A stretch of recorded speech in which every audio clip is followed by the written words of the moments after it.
आता आज आपण जी राज्यसेवा मुख्य परीक्षा आहे MPSCची जी आता येणारी आहे त्यामध्ये मराठी आणि इंग्लिश या निबंधाची तयारी कशी करायची, आजपर्यंत जे विचारलेले निबंध का विचारले गेले होते, त्याचा नेमका स्टिम्युलस काय होता, कोणत्या कशामुळे तो विचारला गेलेला निबंध होता, कारण काय होतं त्यावर्षी तो निबंध विचारायचा आणि आपण ह्या वर्षी काय अपेक्षित करू शकतो समजा निबंधाकडून, आणि निबंध हा कसा हाताळायचा मराठीमधला आणि इंग्लिशमधला. साधारणतः 25 मार्काला जर तो विचारला जात असेल, मराठी 25 आणि इंग्लिश 25, म्हणजे साधारणतः 50 मार्काचं वेटेज निबंधासाठीचं आहे. आपल्या एकूण जे 800 मार्काची जी एक्झाम आहे ती GS आणि एकूण ते, मग आपण दिलेल्या वेळामध्ये निबंधाला किती वेळ द्यायचा, मराठीच्या आणि इंग्लिशच्या आपला जो पूर्ण वेळ जो काय असेल तिथून पुढचा साधारणतः ऑगस्ट सप्टेंबरमध्ये जेव्हा आपली मेन्स होईल त्यावेळेस आपल्याला निबंधाला किती वेळ देणं शक्य आहे, आपण किती वेळ दिला पाहिजे, त्यातून मिळणारे रिटर्न्स कशा स्वरूपाचे आहे, त्या व्यतिरिक्त भाषांतराचे प्रश्न आहेत 15-15 मार्काचे आणि 1/3 सारांश. तर या सगळ्याची जो सब्जेक्टिव्ह पेपर आहे आपला मराठी आणि इंग्लिशचा त्याबाबत आज आपण चर्चा करणार आहोत. महत्त्वाची मुद्दा काय आहे की निबंध म्हणजे काय हे थोडंसं आपण सैद्धांतिक आकलन सुरुवातीला समजून घेतलं पाहिजे की निबंध कशाला म्हणायचं आणि का आहे. समजा तुमची पूर्ण परीक्षा ही ऑब्जेक्टिव्ह स्वरूपाची आहे, एकूण जे आहे ते समजा 4 GS असतील किंवा व्याकरणाचे प्रश्न असतील, असं असून देखील सब्जेक्टिव्ह गोष्टी काही का ठेवल्यात, तुमचं भाषेचं स्किल कशा प्रकारचं आहे. जेव्हा तुम्ही प्रशासनात जाल तेव्हा तुम्हाला काही गोष्टी अनुवाद करायला लागतील का, काही गोष्टी क्रक्स तुम्हाला 1/3 सारांश त्यासाठीच आहे की तुम्हाला क्रक्स काही गोष्टींचा कळाला पाहिजे.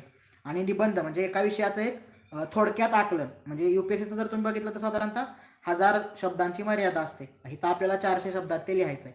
मग जास्त प्रिसाइजली लिहिणं अपेक्षित आहे. तुम्ही जेव्हा निबंध लिहिता तेव्हा एखादी आयडिया जेव्हा तुम्ही प्रेझेंट करताय, त्याबाबतचे काही वेगवेगळे मुद्दे मांडताय, तेव्हा ती फक्त 400 शब्दात मांडणं हे स्किल आहे. म्हणजे एक वेळ 1000 शब्दांचा निबंध लिहिणं सोपं आहे, पण 400 शब्दांचा निबंध लिहिणं अवघड आहे. कारण समजा जागतिकीकरण हा तुम्हाला 2013ला विचारलेला निबंध आहे. आता जागतिकीकरणावर किती लिहिता येईल, पण प्रिसाइजली 400 शब्दात आपण ते लिहिणं अपेक्षित आहे. त्यामुळं जेव्हा तुम्ही एखादी आयडिया प्रेझेंट करता तेव्हा त्याचे 2 आहेत साधारणतः निबंधाचे आपण प्रकार हे केले. समजा आत्ता आपल्याला जे विचारलेत आत्तापर्यंत त्यावरून जरी आपण समजा आत्तापर्यंत जे क्वेश्चन पेपर आहे त्याचं ॲनालिसिस तुम्ही केला असेल तर आपल्याला असं लक्षात येतं की किमान या पेपरमध्ये जे विचारत खूप प्रकार असतील निबंधाचे, पण ह्या केसमध्ये साधारणतः इन्फो बेस एखादा असतो किंवा GS बेस ज्याला म्हणता येईल, ज्यामध्ये आरोग्यावर विचारलं जाईल किंवा एज्युकेशनबद्दल विचारलं जाईल किंवा स्ट्रक्चरल काहीतरी समजा पॉलिटीबद्दल काहीतरी विचारलं जाईल, जिथं तुम्हाला तुमची माहिती व्यवस्थित 400 शब्दात प्रेझेंट करायची. आणि दुसरा जो प्रकार आहे तो साधारणतः आपण लिटरेचर किंवा फिलॉसॉफिकल या अंगाने पाहू शकतो. म्हणजे समजा तुम्हाला आता विचारायला प्रश्न आहे की प्लेजर ऑफ फ्रेंडशिप हा 2019मध्ये विचारलेला निबंध आहे. मग फ्रेंडशिप ही किती मोठी गोष्ट आहे, म्हणजे 1000 शब्द 400 शब्दातच तुम्हाला ती लिहायची आहे. म्हणजे राष्ट्र की मित्र हा कर्णापुढचा पेज होता समजा, तर त्यानं निवडलेली गोष्ट आहे ती मित्र आहे. म्हणजे नेशन ही आत्ता आलेली कन्सेप्ट आहे आणि मित्र ही त्यापेक्षा मोठी गोष्ट आहे. म्हणजे प्लेजर ऑफ फ्रेंडशिप का महत्त्वाचे आहे, समजा असं ॲबस्ट्रॅक्ट लेवलला किंवा स्वतःला तुमचं आकलन काय आहे मैत्रीबाबतचं हे तुम्हाला कुठल्या पुस्तकातून जमणारच नाही हे लिहिलं. हा एसे जो आहे तो समजा म्हणजे फिलॉसॉफिकल किंवा लिटररी स्वरूपाचा एसे आला तर तुमचं स्वतःचं आकलन, तुमचं सांस्कृतिक संचत, त्याला कल्चरल कॅपिटल म्हटलं जातं, ते जास्त उपयोगी पडेल. एकूण जे आहे ते आत्तापर्यंत तुम्ही काय काय वाचलं मैत्रीबाबत, काही सिनेमे बघितले असतील, काही वेब सिरीज पाहिले असतील किंवा काही पुस्तकं वाचले असतील किंवा काही शेरो शायरी बघितले असेल, काही कविता वाचल्या असतील. मैत्रीची तुमची संकल्पना काय आणि मैत्रीच्या प्लेजरमधली जे आपण असं म्हटलं जातं की सगळीकडं आपली जी नाते आहेत ते आपल्याला गॉड गिफ्टेड आहे समजा किंवा नियतीनेही घडवलेत की आईवडील आपले कोण असावे आपण ठरवू शकत नाही, पण आपले मित्र कोण असावेत आणि कोण नसावेत ह्याची आपण स्वतः ती काळजी घेतो. त्यामुळे ते नातं जास्त महत्त्वाचं आहे का, म्हणजे प्लेजर ऑफ फ्रेंडशिप हे आहेत. म्हणजे जेव्हा एसे तुम्हाला विचारला जाईल तेव्हा 2 गोष्टी महत्त्वाच्या आहेत की एक तो इन्फो बेस आहे, दुसरा तो लिटररी किंवा फिलॉसॉफिकल बेस आहे का, हे ओळखता आलं पाहिजे की कोणता एसे कशा प्रकारचा आहे. जर तुमचं GS तर तशा प्रकारचं वाचन असेल तर तुम्हाला इन्फो बेस एसे लिहिणं सोपं जातं. आणि समजा कल्चरल कॅपिटल तुमचं मजबूत असेल, वाचन असेल अवांतर, सिनेमे पाहण्याची आवड असेल किंवा त्या व्यतिरिक्त अजून वेब सिरीज पाहण्याची आवड असेल किंवा जे काय तुमच्या इंटरनेटमुळे जे काय तुम्हाला आज उपलब्ध आहे जगातल्या सगळ्या गोष्टी ज्या आहेत त्या तेवढं जेवढं डायव्हर्स असेल तेवढं तुम्हाला ते फिलॉसॉफिकल किंवा जो लिटरेचर स्वरूपाचा जो एसे आहे तो आपल्याला हाताळणं जास्त सोपं जातं. त्यामुळे निबंध काय ह्याची एकदा आपण थोडक्यात चर्चा माहिती करून घेऊया की निबंध जो आहे तो एक तर तो पहिली लक्षात ठेवायची गोष्ट म्हणजे तो लिटररी फॉर्म आहे, तो साहित्यिकच फॉर्म आहे. कथा, कविता, कादंबरी जशी आहे तसा तो साहित्याचा प्रकार आहे, उपप्रकार ज्याला म्हणलेलं आहे की साहित्याचा तो प्रकार मानला जाईल निबंध म्हणजे. त्यामुळं जेव्हा तुम्ही निबंध लिहिता, वैचारिक निबंध असतात, माहितीवर निबंध असतात, लिटररी एसे असतात, म्हणजे निबंधाचा टॉपिक म्हणजे प्रकार कळला पाहिजे की कोणता प्रकार आहे नेमका निबंधाचा आणि जो विचारला आपल्याला. समजा सॅम्पल आपण समजा मागचे काय केलं तर आपल्याला कॅटेगरायझेशन करता येते का आपण पाहूया थोडंसं. 13 ते 15 हा एक पॅटर्न आहे. तुम्हाला एकच एसे विचारला जायचा आणि त्यावरतीच तुम्हाला लिहावं लागायचं. जागतिकीकरण, सत्य आणि आभास. इंग्लिशला त्याच वर्षी विचारलेला प्रश्न आहे. निबंध आहे फिमेल फोर्टिसाइड जे आहे ते. दुसरा आहे 2014चा जो आहे प्रजासत्ताक व्यवस्था, किती वास्तव किती आभासी. Hailstorm a natural calamity in Maharashtra. 15चा निबंध आहे भाषा, भाषेचं व्याकरण व भाषेचं व्याकरण म्हणजे भाषेचं चारित्र्य अशा स्वरूपाचा निबंध आहे. इंग्लिशला विचारलेला आहे politics without ethics is a disaster. हा थोडासा समजा आता इंग्लिशचा जो मी टॉपिक वाचला politics without ethics is a disaster, मग तुम्हाला कीवर्ड समजले पाहिजेत जेव्हा शीर्षक वाचतं तेव्हा. त्याच्या आधारे पण तुम्हाला लक्षात येऊ शकतं. समजा फिमेल फोर्टिसाइड विचारला तर तुम्हाला हे लक्षात आलं की हा साधारणतः स्त्री भ्रूण हत्या आणि त्या अनुषंगाने येणारा विषय. म्हणजे थोडासा इन्फो बेस लागेल तुम्हाला. म्हणजे तुम्हाला लिंग दर आहे तो माहीत पाहिजे, बाललिंग गुणोत्तर किती आहे ते माहीत पाहिजे, कोणते देश किंवा कोणती राज्य कोणते जिल्हे त्यामध्ये टॉपवरती आहेत किंवा सगळ्यात खालच्या क्रमांकावरती आहेत. म्हणजे समजा एसएला हा इंटरव्ह्यूला पण या प्रकारचा प्रश्न विचारला गेला जातो की ज्या ह्याच्यामध्ये म्हणजे जे सो कॉल्ड मागास जिल्हे आहेत कोट ऑन कोट, समजा गडचिरोली आहेत किंवा जिथं आदिवासी जास्त आहेत अशा ठिकाणी जो मुद्दा आहे की अशा ठिकाणी लिंग गुणोत्तर जास्त आहे किंवा बाललिंग गुणोत्तर जास्त आहे असं का होतं, हा इंटरव्ह्यूला विचारायला पॉप्युलर प्रश्न आहे. मग त्यात एका विद्यार्थ्याने दिलेलं उत्तर असं होतं की ते शहाणे आहेत आणि हे शिक्षित आहेत. जे सो कॉल्ड विकसित जिल्हे आहेत ते शिक्षित आहेत आणि ते ॲक्च्युली शहाणे आहेत. हे त्यांना लक्षात येतं. जे लिंग गुणोत्तर करण्यामागचा जो मुद्दा येतो की आदिवासी लोकांमध्ये असणारी स्त्रीला असणारा जो बेटर ट्रीटमेंट आहे का रिलेटिव्हली पुरुषापेक्षा जी आहे ती. मग ह्यात पितृसत्तेचा मुद्दा कुठे येतो, हाच 2013ला जो इंग्लिशला विचारला आहे तोच थोडासा बदलून आपल्याला 2016ला विचारायला. काय मुद्दा येतो, स्त्री भ्रूण हत्या एक सामाजिक समस्या. म्हणजे एक समस्या असं नाही म्हटलं, एक सामाजिक समस्या असं म्हटली. म्हणजे प्रत्येक शब्द आपल्याला ॲड्रेस करता आला पाहिजे. स्त्री भ्रूण हत्या एक सामाजिक समस्या असं म्हणले. मग सामाजिक त्याचे कोणकोणते मुद्दे आहेत नेमके सामाजिकाचे जे आहेत ते की ते स्ट्रक्चर आहे स्त्री भ्रूण हत्या होते म्हणजे ते इंडिव्हिज्युअलिटी त्यामध्ये नाही आहे की संरचनात्मक आकलन असं आहे पितृसत्तेचं की मुलगा हा वंशाचा दिवा आहे आणि त्यासाठी मुलीचे गर्भपात केले जातात का जे आहेत ते. मग ह्या सामाजिकाचे कोट ऑन कोट बाकी सगळे तुम्हाला ऑप्शोट कळले पाहिजेत की कोणत्या प्रकारच्या समाजामध्ये स्त्री भ्रूण हत्या जास्त होते, शिक्षित आहे का, अर्बन आहे का, ग्रामीण भागात कमी होते का किंवा आदिवासी भागात खूपच कमी होते का. म्हणजे स्त्री म्हणजे मुंडेंची केस गाजलेली होती, बीडचे जे डॉक्टर मुंडे कपल होते ते की त्यांनी ते कशा प्रकारे स्त्री भ्रूण हत्या आणि त्या गर्भाची विल्हेवाट लावण्याचं, तर त्याच्या आसपासला चाललेला हा प्रश्न आहे. त्याच काळात त्याच वर्षातली न्यूज आहे. म्हणजे ज्या वर्षाचं जे करंट जे आहे, आत्ता मला कमेंटमध्ये एकाने प्रश्न विचारला की करंट रिलेट करावं का, तर त्याचा मूळ मुख्य हेतू असा आहे की तुमचा एसे फॉर्म होणार आहे हाच करंटमधून फॉर्म होणार आहे. आता 2000 साधारणतः 19ला विचारलेला प्रश्न काय आहे, मला माणसाला शोधायचं आहे आणि दुसरा त्याला दिलेला पर्याय आहे, दोनपैकी एक लिहायचा आहे. जगाचा पोशिंदा कंसात शेतकरी आत्महत्येच्या विळख्यात. म्हणजे इथपर्यंत आपली घसरण झाली आहे का की पोशिंदा म्हणजे कोण ते आपल्याला कंसात सांगावं लागतंय. इथपर्यंत आपलं स्टेट किंवा समाज म्हणून याची घसरण झालेली आहे का. आत्ता सगळं समजा 3-4 महिन्यापेक्षा जास्त काळ झाला आता समजा शेतकऱ्यांचा जो हे चालवलं आहे, चळवळ चालू आहे, सगळे आंदोलन जे चालू आहे ते. 2018ला मराठी भाषेची कथा आणि व्यथा हे अभिजात मराठी भाषेला अभिजात दर्जा मिळावा म्हणून रंगनाथ पठार यांच्या अध्यक्षतेखाली समिती नेमली होती. तर त्याचा ह्या वर्षी काहीतरी चर्चा होती अहवालामध्ये, त्यामुळे तो प्रश्न विचारलेला आहे. 2017ला काय विचारलेला आहे, राष्ट्रपती पदाची निवडणूक आणि जातीय समीकरण. राष्ट्रपती पदाची निवडणूक आणि जातीय समीकरण हे महत्त्वाचा मुद्दा आहे. मग जातीय समीकरण कशामुळे आलं, राष्ट्रपती पदाची निवडणूक एवढं विचारता आलं असतं तसं का विचारलं त्यांनी, तर 2017ला आपल्या राष्ट्रपतींची निवड झाली, प्रणव मुखर्जींच्या जागी रामनाथ कोविंद यांची निवड झाली. तर मग दुसरा मुद्दा असा आहे त्यातला की एक त्याच्यावरती संजय पवारांचा लेख आला होता, म्हणजे नाटककार जे आहेत ते, त्यांनी काय लिहिलं होतं की भला मेरा दलित तुम्हारे दलित से ज्यादा दलित कैसे. म्हणजे दोन जे कॅन्डिडेट दिलेले आहेत त्या वर्षीचे राष्ट्रपती पदाचे, एक मीरा कुमार होत्या आपल्या ज्या स्पीकर होत्या पूर्वीच्या आणि दुसरे रामनाथ कोविंद होते.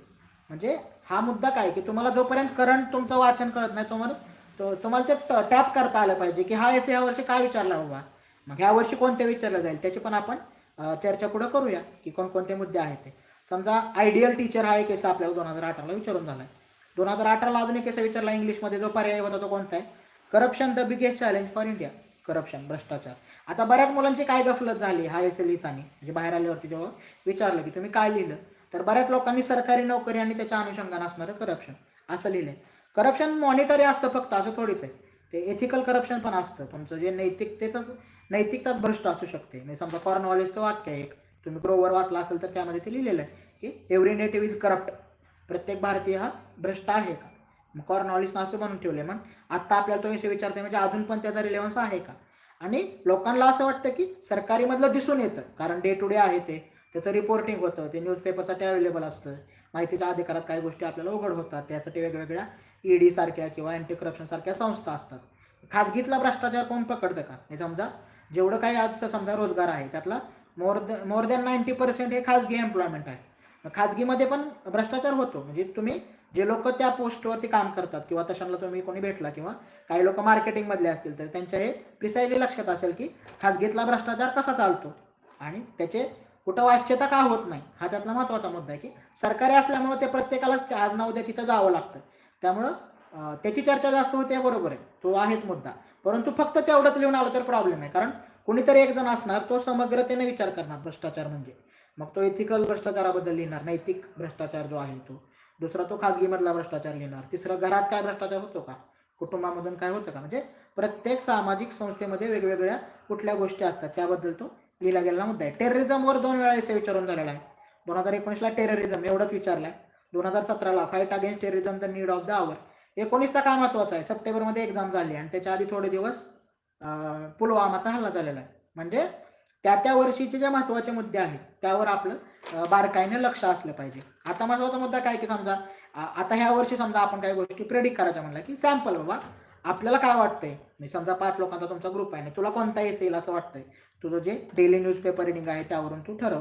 तर त्यात महत्त्वाचा मुद्दा आहे की हेल्थवर एक महत्त्वाचा आहे सध्या जे काय चाललेलं आहे आपल्या आजूबाजूला कोविडमुळं. त्यामुळे पब्लिक हेल्थ किंवा पब्लिक हेल्थ हा विशेषतः की जी सरकारी आरोग्य व्यवस्था आहे त्याबाबत काय म्हटलं जाते आणि ती कशी असायला हवी आणि कशी आहे. आणि आता लोक सरकारी हॉस्पिटलमध्ये पण बेड शोधतायत का, की खाजगीचे दर परवडत नाहीये आणि त्यामुळे लोकांना सरकारी दवाखान्याची आता आठवण झालेली आहे का, मध्यम वर्गाला देखील सरकारी दवाखान्याची आता आठवण झाल्याचा काळ आहे का. त्यानंतर दुसरा महत्त्वाचा मुद्दा ॲग्रिकल्चरबद्दल यावर्षी काहीतरी आलं पाहिजे, की कृषी जे आहे ते, की आता जो सगळा जे वेगवेगळे त्या 4 कायदे आहेत आणि त्याविरुद्ध चाललेलं आंदोलन आहे त्यामुळं त्यावरती काहीतरी आलं पाहिजे. महत्त्वाचं आहे की म्हणजे एक्सपेक्टेड आहे आपलं एक आत्तापर्यंत जर आपण ट्रॅडिशनल बघितली कोणत्या क्वेश्चन आणि कोणते इश्यू टॅप करते एमपीएससी, तर त्या अनुषंगाने बघितलं तर आत्ता हा टाईम आहे की एक तर तिसरा मुद्दा जर्नलिझमबद्दल विचारलं जाऊ शकतं, की आता एकूण जे सगळं मॉडेल आहे रेव्हेन्यू मॉडेल त्याचं, की 56% भारतातले TV चॅनल्स आहेत ते एकाच माणसाच्या मालकीचे आहेत का, एका व्यक्तीच्या मालकीचे आहेत का, आणि त्याचे मग बाकी महसूल रेव्हेन्यू मॉडेल की जाहिरातीच्या दरापासून सगळं केलं पाहिजे की कशा प्रकारचं आहे. ॲडव्हर्टाइजमेंटवर पण आपल्याला एसे विचारून झालं आहे, द एज ऑफ ॲडव्हर्टाइजमेंट 2017ला विचारलेला एसे. पत्रकारितेवरचा एसे हा आत्ता विचारला जाऊ शकतो की समजा, म्हणजे UPSCला पण गेल्या वर्षी विचारून झाला आहे. पुन्हा माणसाचा जो आहे तो 19ला काय विचारलं आहे, मला माणसाला शोधायचं आहे. आणि आत्ता मेन्स जी झाली परवाची UPSCची त्यामध्ये पण बिईंग ह्युमन आणि ह्युमन बिईंग हा प्रवास ह्याबद्दल विचारून झालं आहे. म्हणजे मनुष्य वेगळा आहे, माणूस वेगळा आणि मानव वेगळा आहे, म्हणजे माणसाचं मानव होणं जे आहे ते. आणि तिसरं चौथीचं जे आपलं पुस्तक आहे बोर्डाचं त्यामध्ये काय म्हणलंय, माणसाची गोष्ट ते अश्मयुगीन आहे का, ते चित्र दिलं इतिहासाचं पुस्तक आहे, त्यात निअँडरथल क्रोमॅन आणि याची सगळी चर्चा आहे. आणि त्या इतिहासाच्या पुस्तकाचं टायटलच आहे माणसाची गोष्ट, म्हणजे माणूस हा प्री मॉडर्न गोष्ट आहे, मानवाधिकार आहेत, मानवाधिकार जे ह्युमन जे आहे ते. त्यामुळं इथून पुढं जे आहे ते मानव आहे. त्यामुळं कुठला मॉडर्न सुरुवात काय 1789 फ्रेंच रिव्हॉल्युशन असेल ते, त्यानंतरचे जे असेल ते सर्व मॉडर्न असेल, आधुनिक असेल, आधुनिक शब्द आहे त्यामध्ये अधुना शब्दावरून आधुनिक आलेला आहे. म्हणजे मानव वेगळा आहे, मनुष्य वेगळा आहे. मनुष्य हे ॲबस्ट्रॅक्ट कन्सेप्ट आहे जे स्पिरिच्युअल गोष्टीमध्ये वापरली जाते, किंवा जे कुठे ॲबस्ट्रॅक्ट ज्याला अमूर्त ज्याला म्हटलंय तो मनुष्य आहे. जर पत्रकारितेवर तर आला तर समजा एसे आला तर त्याबद्दलच्या आपल्याला काही गोष्टी प्रिसाइजली माहीत पाहिजे. मग बाकी सगळ्या गोष्टी बऱ्याचदा असं होतं की TV यावरती केंद्रित होतं किंवा चुकून फक्त प्रिंटवरती केंद्रित होतं. त्यामुळे जर्नलिझम जेव्हा विचार करता तेव्हा नियतकालिक, साप्ताहिक, दैनिक, पाक्षिक, मासिक या सगळ्यांची चर्चा आपल्याला त्यामध्ये करता आली पाहिजे. त्यासाठी फर्स्ट हँड इन्फॉर्मेशन थोडीशी आपल्याला लागेल, जे प्रिसाइजली की सर्क्युलेशन किती आहे, समजा कोणते न्यूजपेपर सध्या प्रसिद्ध आहेत, कोणते वाचले जातात, त्याचं रिजनल काय अंडरस्टँडिंग आहे, इंग्लिशमध्ये साधारणतः एवढे आहेत, मराठीत एवढे आहेत. महाराष्ट्रातलं तरी किमान आपल्याला सगळा डाटा माहीत आहे, किमान डाटा की सर्वात जास्त खपणारं वृत्तपत्र कुठलं आहे, त्याचं संपादकीय काय धोरण आहे का, त्याचं जाहिरातीचं काय धोरण आहे का संपादकीयच लिहित नाही अशी पण काय वृत्तपत्र आहेत का, की संपादकीयाला फाटाचं डायरेक्ट. मग ह्या आत्ता बदलतं जे स्वरूप आहे. आणि दुसरा मुद्दा TVचा, की आता काय चाललेलं आहे TV जर्नलिझम जे आहे ते जर्नलिझम राहिलेलं नाही का, फॉक्सिफिकेशन ऑफ द न्यूज ज्याला म्हटलेलं आहे, की जे USA मध्ये झालं होतं न्यूज आणि फॉक्सिफिकेशन. फॉक्स चॅनल जो आहे तो ट्रम्प आणि कोणती चर्चा होती आता सगळी ह्या इलेक्शनमुळं. त्यामुळे फॉक्सिफिकेशन ऑफ न्यूज हे आपलं ऑलरेडी झालेलं आहे. लोक एवढं का ओरडतायत न्यूज सांगताना? न्यूज सांगणं हे म्हणजे दूरदर्शनमध्ये कशा न्यूज सांगायचे, शांततेचं एका सुरात न्यूज सांगण्याला महत्त्व होतं आणि लोकांचा विश्वास होता का? आणि आता तो विश्वास लोकांचा राहिलेला नाही आहे का? तर तो अपेक्षित साधारणतः एक 3 तरी मुद्दे आपल्याला या वर्षभरातल्या ह्याच्यावरून सापडतात. कोणकोणते? एक, हेल्थवरती एक हाय टाईम आहे विचारला जाऊ शकतो. दुसरा आहे आपला शेती, कृषी जे आहे ते त्यावरती विचारला जाऊ शकतो. आणि तिसरा जो आहे तो पत्रकारिता, त्यावरती पण आपल्याला काही गोष्टी विचारल्या जाऊ शकतात. किंवा समजा कॅलॅमिटीबद्दल काय विचार म्हणजे पर्यावरण पण हा हाय टाईम आहे सध्या, की एकूण जे आपल्याला की विकास आणि पर्यावरण ह्याचं काय नातं आहे यावर पण आपल्याला असे विचारला जाऊ शकतो सॅम्पल म्हणून. आता काही लोकांच्या इथं कमेंट्स येतात, त्यावर त्या गोष्टी मी थोड्याशा ॲड्रेस करायचा प्रयत्न करतो. की स्टार्ट कसा करावा एसे, हा पण चांगला प्रश्न आहे. की सुरुवात कुठून करावी कळत नाहीये. तर एसे लिहिण्याच्या 2 हे आहेत साधारणतः पद्धती आहेत. ते पर्सन टू पर्सन बदलेल. काही लोकांची व्यक्ती हे अतिशय सब्जेक्टिव्ह आहे एसे लिहिणं जे आहे ते, त्यामुळे कारण निबंध आहे तो. त्यामुळं प्रिसाइजली की मुद्दा काय आहे, सुरुवात कशी करावी हे कळत नाही काही लोकांना. मग काही लोकांची पद्धती कशी असते की अगोदर स्ट्रक्चर करतात, म्हणजे ॲक्च्युली असं कागदावर रफली ते लिहून काढतात की माझा सुरुवातीचा मुद्दा असेल, मी दुसऱ्या पॅरामध्ये हे लिहिल, तिसरा चौथा 5-6 हे 8-10 मुद्द्यांची यादी केली आणि हा माझा शेवट किंवा कन्क्लुजन असेल. ही एक मेथड आहे. दुसरी मेथड आहे स्पॉन्टेनियस आहे.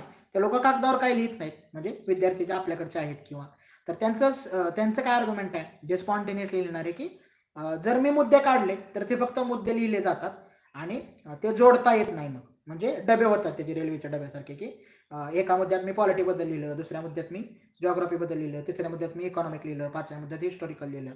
तर ते जोडता आलं नाही तर ते नुसतं कप्पे कप्पे कप्पे होतात. निबंध ही इसेन्शियली लिटररी फॉर्म आहे, त्यामुळे तो मोनॅड असला पाहिजे. एक वन पीस आहे तो निबंध, म्हणजे की ती एकच असलं पाहिजे. कथा एक जशी असते तसं एकच, असं तुम्हाला त्यातल्या जोडकाम शोधता नाही आलं पाहिजे.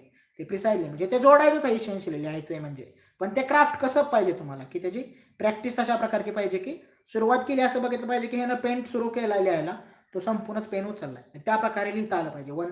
असं स्पॉन्टेनियसली लिहिणारे काही लोक असतात की ते फक्त 10 मिनिटं विचार करतील, ब्रेन स्टॉक, नुसत्या डोक्यात त्या आयडिया गॅदर करतील की या मुद्दे आपल्याला साधारणतः कव्हर करायचे. आणि एकदा तुम्ही प्रिसाइजली लिहायला लागला, पिन पॉईंट सुरुवात केली की एसे संपला आणि मगच पेन थांबवला, म्हणजे त्या प्रकारे लिहिता आलं पाहिजे. त्यामुळे अगोदर थोडा 10-15 मिनिटं वेळ गेला तरी चालेल. वेळेचं बंद नाही आहे नक्की आहे. साधारणतः किती आहे समजा तुम्ही 50 मार्क आहेत आणि 1.5 तास आहे आपल्याला साधारणतः, म्हणजे 3 तासाचा पेपर आहे सब्जेक्टिव्ह, त्यातले 25-25 मार्काचे 2 एसे आहेत, त्याच्या साधारण आपल्याला 1.5 तास आहे. म्हणजे आपल्याला साधारणतः वेळ जो आहे तो 45 मिनिटं आपण समजा जो झालं, एक समजा 12-15 मिनिटं आपण त्यावरती ब्रेनस्टॉर्म केला आणि 30 मिनिटात लिहून काढलं. मग अशी प्रॅक्टिस केली पाहिजे की मिनिटात किती शब्द लिहून होत आहेत. समजा ॲव्हरेज किती असतो, समजा ॲव्हरेज लेमॅनचं ते एक 20 ते 25 शब्द आपण लिहू शकतो, ॲव्हरेज 20 शब्द लिहू शकतो. मग 400 शब्द किती लिहायला 20 मिनिटं पुरेसे होतात. 20 मिनिटात 20 शब्द लिहिले तर 400 शब्द आपले लिहून होतात. म्हणजे 15 मिनिटं सुद्धा तुम्ही ब्रेनस्टॉर्म करू शकता. काही लोक आहेत जी 35 शब्द लिहितात, चांगल्या अक्षरात सुद्धा 35 शब्द ते लिहू शकतात. मग त्यांना अजून थोडीशी स्पेस आहे. त्यामुळं आपला लिखाणाचा वेग महत्त्वाचा आहे पहिली गोष्ट. दुसरं, आपल्या डोक्यात आयडिया किती आहे, तो आपण आपली प्रकृती वेगवेगळी असणार आहे प्रत्येकाची निबंध लिहिणाऱ्याची, तर ती पर्सोना आपला स्वतःचा ओळखता आला पाहिजे. पहिला मुद्दा काय आहे की आपण कसं लिहिणार आहे, की स्ट्रक्चर जे आहे ते मी स्ट्रक्चर लिहिणार आहे का, म्हणजे मी त्यात कम्फर्टेबल आहे का, तुमचं कम्फर्ट महत्त्वाचं आहे की मी स्ट्रक्चर लिहिणार आहे का, वेल अँड गुड, कॅरी ऑन करा. एखादा म्हणला की नाही मला स्ट्रक्चरही शक्य नाही, मग मी स्पॉन्टेनियसली लिहायचा प्रयत्न करतो, की सुरुवात करतो आणि जेव्हा माझं मटेरियल संपेल तेव्हाच मी थांबतो. जे शेवटचे 10 मिनिटं जे असतील ते, म्हणजे जेव्हा मला संपला एसे संपला तर माझा मॅटर संपला आणि मी पेन थांबवला आणि एसे पण संपला, असं वन स्ट्रोक लिहिता येते का. म्हणजे 2 प्रकारची लोक असणार, ते दोन्ही गोष्टी तुम्ही लक्षात घेतल्या पाहिजेत की तुमचा पर्सोना कशा प्रकारचा आहे, स्पॉन्टेनियसली लिहिणारे आहात की स्ट्रक्चर करून लिहिणारे आहात, ते ओळखा. ते सगळ्यात महत्त्वाचं आहे सगळ्यात. आणि जर तुम्हाला ते ओळखता येत नसेल तर एकच एसे वेगवेगळ्या प्रकारे लिहून बघा. सॅम्पल म्हणून ह्यातलाच एसे लिहिला, समजा ह्यातलाच कुठलाही एक मागे विचारलेला लिहिला, समजा स्त्री भ्रूण हत्या एक सामाजिक समस्या, 10-15 मिनिटं फक्त ब्रेनस्टॉर्म केला आणि लिहिला वन स्ट्रोक न थांबता, तर तो एसे झाला. आणि पुन्हा असं वाटलं की हाच एसे आपण स्ट्रक्चर करून लिहून बघूया, स्ट्रक्चर म्हणून दोन्हीचं वेटेज बघा, दोन्ही चेक करून बघा. पर्सनला जे तज्ज्ञ त्यातला त्याला चेक करायला द्या की ह्याला किती मार्क येऊ शकतात बाबा. आणि इसेन्शियली जेव्हा तुम्ही हे करता मार्कांच्या भाषेत विचार करता, तर ते जास्त महत्त्वाचं आहे की समजा एसेच्या टॉपरला वेगळं भेटलं पाहिजे. म्हणजे महाराष्ट्रात एमपीएससीला पहिला आलाय त्याला नाही भेटायचं. एसेचे टॉपर रिलेटिव्हली वेगळे असू शकतात, की ज्याला सब्जेक्टिव्हला सगळ्यात जास्त मार्क आहेत अशी मुलं शोधा, मुलं मुली जे आहेत ते, आणि त्यांना विचारा की हायेस्ट किती बाबा. 60पेक्षा जास्त वरती मार्क जात नाहीत सब्जेक्टिव्ह पेपरला जे आहे ते. 60 मॅक्स 64 हा माझ्या माहितीतला आत्तापर्यंत हायस्ट आहे. मग 64 मार्क पडले बाबा त्या व्यक्तीला सब्जेक्टिव्हमध्ये. एसे आहे, भाषांतर आहे आणि 1/3 सारांश आहे, त्यामधला तिन्हीचा जो मुद्दा आहे तो. मग ते आपल्याला समजलं पाहिजे की ते का जास्त आहेत. मग त्याला थोडंसं ॲक्च्युली ज्याला तेवढे मार्क मिळालेत त्याच्याशी बोलायचा थोडा प्रयत्न करा की कशा प्रकारे लिहिलं होतं, कसं लिहिलं होतं, लिखाणाची जी मुद्दे कोणते आहेत आणि आपल्या चुका कुठं होत्यात, अशा व्यक्तीला काही निबंध दाखवले तरी चालतील. त्यामुळं प्रिसाइजली तुमचा पर्सोना पहिल्यांदा ओळखून घ्या की तुम्ही कशा प्रकारचं आहात कॅन्डिडेट म्हणून. एक, तुम्ही स्ट्रक्चरल लिहिणारे आहात का, दोन, तुम्ही स्पॉन्टेनियसली लिहिणारे आहात. माझा अनुभव असा आहे की जे लोकांना आलेत मार्क त्यांचा स्पॉन्टेनियसली ज्याला आहेत त्याला मार्क चांगले येतात की कारण तो एक जिन्सीपणा राहतो, एक जीवपणा राहतो, तो मोनाडपणा राहतो त्यामध्ये की सुरुवात केली आणि स्टॉप, 20 मिनटं लिहिलं, 15 मिनटं लिहिलं, 400 शब्द झाले, मॅटर पण संपला आणि एसे पण संपला. हे प्रिसाईज परफेक्ट आयडियल कंडिशन आहे की मला जेवढं लिहायचं होतं तेवढं संपलंय, माझे शब्द पण संपले आणि वेळ पण संपला. या तिन्ही गोष्टी जवळ की शब्द, तुमचा मॅटर आणि वेळ, या तिन्ही गोष्टी. 400 शब्दांचीच मर्यादा आहे आपल्याला. 400 म्हणजे 380 मध्येच आपलं संपलं पाहिजे की कमी लिहिलं तरी चालेल पण एक्स्ट्रा होता कामा नाही. मॅक्स जे आहे ती 420, त्याच्यापेक्षा वरती जायचं नाही. कारण ती ब्युरोक्रॅटिक ॲबिलिटीज आहे, ती सवयच असली पाहिजे तुम्हाला की उद्या तुम्ही IASच्या हाताखाली काम करणार आहे. त्यामुळं त्यांनी जेवढं सांगितलं तेवढे प्रिसाइजली तुम्हाला ते करता आलं पाहिजे किंवा जे कोणते तुमचे पॉलिटिकल एक्झिक्युटिव्ह असतील, कारण तेवढा वेळ त्यांना नसतो 400पेक्षा जास्त वाचा एवढा. त्यामुळे प्रिसाइजली ती तुमच्यावर घातलेली बंधन आहे की उद्या जेव्हा तुम्ही प्रशासनात जाल तेव्हा तुमच्यावर ते बंधन आहे की त्या गोष्टी 1/3 सारांश, 225 शब्दाचा पॅरेग्राफ दिला आहे तो 70 शब्दातच तुमचा संपला पाहिजे. 1/3 सारांश लिहिणं जे आहे ते. आणि अनुवाद म्हणजे इंग्लिश टू मराठी करणं सोपं जातं समजा, पण मराठी टू इंग्लिश करणं अवघड जातं का, सॅम्पल त्याचे काही बघितले आपण तर. मग हा जो मुद्दा आहे तो एसेचा जो आपली चर्चा आहे, तर एसे मधला मुद्दा काय की परत एकदा सांगतो. एक, तुमचा पर्सोना ओळखा, तुम्ही स्ट्रक्चरल मनुष्य आहे का हे स्पॉन्टेनियस मनुष्य आहे. दोन, तुम्ही कम्फर्टेबल कशात आहे, विषय जो आहे तो की मगाशी जसं म्हणलं की एक आहे तो GS बेस ज्याला म्हणता येईल किंवा इन्फो बेस ज्याला म्हणता येईल असा असतो, आणि दुसरा ओपिनियन बेस असतो, लिटरेचर किंवा फिलॉसॉफिकल बेस असतो. म्हणजे प्लेजर ऑफ फ्रेंडशिप समजा हा मुद्दा तुम्हाला विचारला, किंवा भाषेचे व्याकरण म्हणजे भाषेचे चारित्र्य हा विचारला तुम्हाला एसे, तर मग एखाद्या व्यक्तीला हे मान्य असेल, एखाद्याला मान्यच नसेल की व्याकरण ही एका काळासाठी कुठंतरी केलेलं वर्णन आहे व्याकरण म्हणजे भाषेचं, आणि भाषा त्यापूर्वीची. व्याकरण ही लिखाणाची अट आहे, ती थोडीच बोलण्याची अट आहे. भाषा ही बोलण्याची गोष्ट आहे, लिहिण्याची गोष्ट नाही आहे. लिहायला कित्येक लोकांना परमिशनच नाही आहे गेल्या 500-600 वर्षात. ती गेल्या समजा महाराष्ट्रापुरतं तरी गेल्या 200 वर्षात ती काही लोकांना लिहायची आणि वाचायची परमिशन आहे, त्याच्या अगोदर ती नाहीच आहे. म्हणजे भाषा कशा प्रकारची आहे, भाषा त्याच्या आधी लोक बोलत नव्हती किंवा भाषा नव्हती असं थोडीच आहे. म्हणजे बोलली जाते ती भाषा आहे, लिखाणाचा आणि भाषेचा काही संबंध नाही. लिखाण ही दुय्यम ॲक्टिव्हिटी आहे भाषाशास्त्राच्या अनुषंगाने जर आपण विचार केला तर. त्यामुळं भाषेबद्दल जेव्हा बोलता तुम्ही तेव्हा प्रिसाइजली काही गोष्टी आपल्या लक्षात असल्या पाहिजेत की भाषेचं व्याकरण हे एका काळाला केलेलं वर्णन आहे. काय म्हणलंय, अनुशासन, मग ते शिस्त आहे का, ते पाळलं गेलं पाहिजे का, आणि ते पाळण्यामागचे काय कोणत्या गोष्टी ऑपशूट आहेत कोणते, आणि त्याचे लॅक्युना काय आहेत म्हणजे भाषेचे. किंवा हा विचारला समजा प्रश्न की is money a source of happiness, की पैसे हा सुखाचा स्रोत आहे का. म्हणजे सुख म्हटलं, हॅपीनेस, जॉय नाही म्हटलं, आनंद वेगळा आहे आणि सुख वेगळं आहे. सुख जो आहे तो, सुख हे मटेरियल आहे का जास्त, प्लेजरच्या अनुषंगाने जाणारी गोष्ट आहे का सुख हे, आणि जॉय ही इनर गोष्ट आहे, जॉय हा आतून येतो, आनंद येतो, आणि सुख हे बाहेरून आत जातं का, म्हणजे मटेरियल गोष्टी, भौतिक काय गोष्टी, पैसा, जमीन, जुमला, गाडी, बंगला, ह्याला सुख म्हटलं जाते का. म्हणजे तुमची सुखाची व्याख्या काय ही जास्त महत्वाची, आणि पैशानं कोणती सुख फुलफिल होतात हा त्यातला मुद्दा आहे. आता हा जो आहे तो ओपिनियन बेसिस आहे, इज विचारलंय. मग काही लोक होय म्हणतील, काही लोक नाही म्हणतील. तुमच्या होय नाही म्हणण्याला फारसं अप्रिशिएट नाही, पण तुम्ही प्लीड कसं करता. तुम्ही जर होय म्हणला तर तुमची त्या प्रकारची आर्ग्युमेंट लागतील की हे मुद्दे आहेत आणि मला असं वाटतं.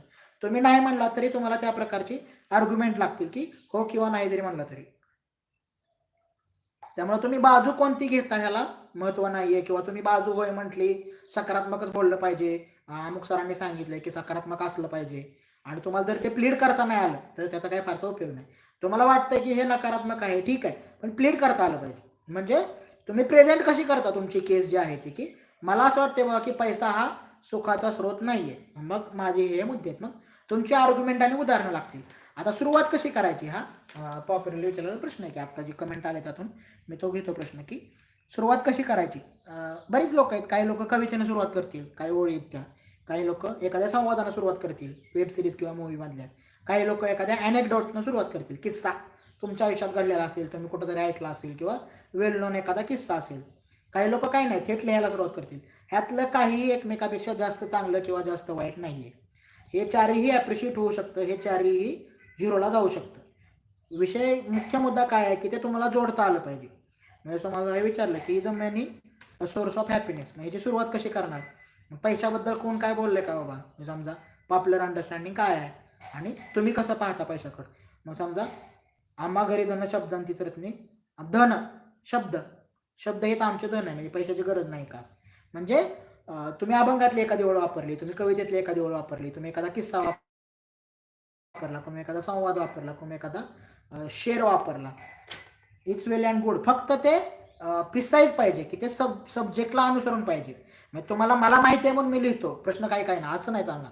त्यामुळं तुम्हाला ते जोडून लिहिता आलं पाहिजे की तो जो मुद्दा आहे की जे विचारलं गेलं आहे त्याला ते ॲप्ट असलं पाहिजे. ॲप्ट ज्याला म्हटलं गेलं की बेटी बचाव बेटी पढाव, फिमेल फोर्टिसाईड आहे समजा, मग त्याचं तुम्हाला सुरुवात करायची. मग एखादी स्लोगन आहे बेटी बचाव बेटी पढाव, किंवा तुम्ही तुमचं क्रिटिकल अंडरस्टँडिंग आहे, तुम्हाला पितृसत्तेची माहिती आहे आणि तुम्ही ते हे केलं की नाही बाबा काय बेटी बचाव बेटा पढाव असं तुम्ही थोडासा बदल करून दिला तरी चालेल.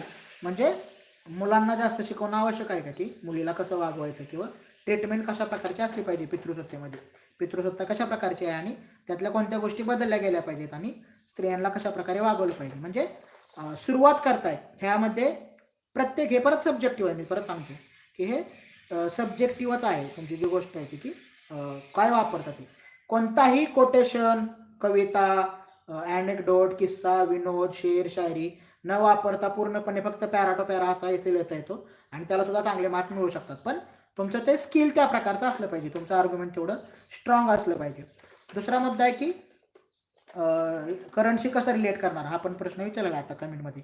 करंट महत्त्वाचाच आहे. परत म्हणजे म्हणलं की एक तर तुमचा एसे कोणता येणार हेच करंटनं ठरणार. कारण आत्ता स्टेटचे काय कन्सर्न आहेत, राज्यसंस्थेला आत्ता काय महत्त्वाचं वाटतं, राज्यसंस्थेला कशा प्रकारची लोक हवेत प्रशासनामध्ये, की त्यांचं टॅलेंट कशा प्रकारचं आहे, त्यांचं स्किल कशा प्रकारचं आहे, त्यांना कोणत्या गोष्टींचं नॉलेज आहे, हे राज्यसंस्थेला काय अपेक्षित आहे ह्याचा जर आपण विचार केला तर एक की पब्लिक हेल्थ हा राज्यसंस्थेपुढे आत्ता महत्त्वाचा प्रश्न आहे सगळ्यात मोठा.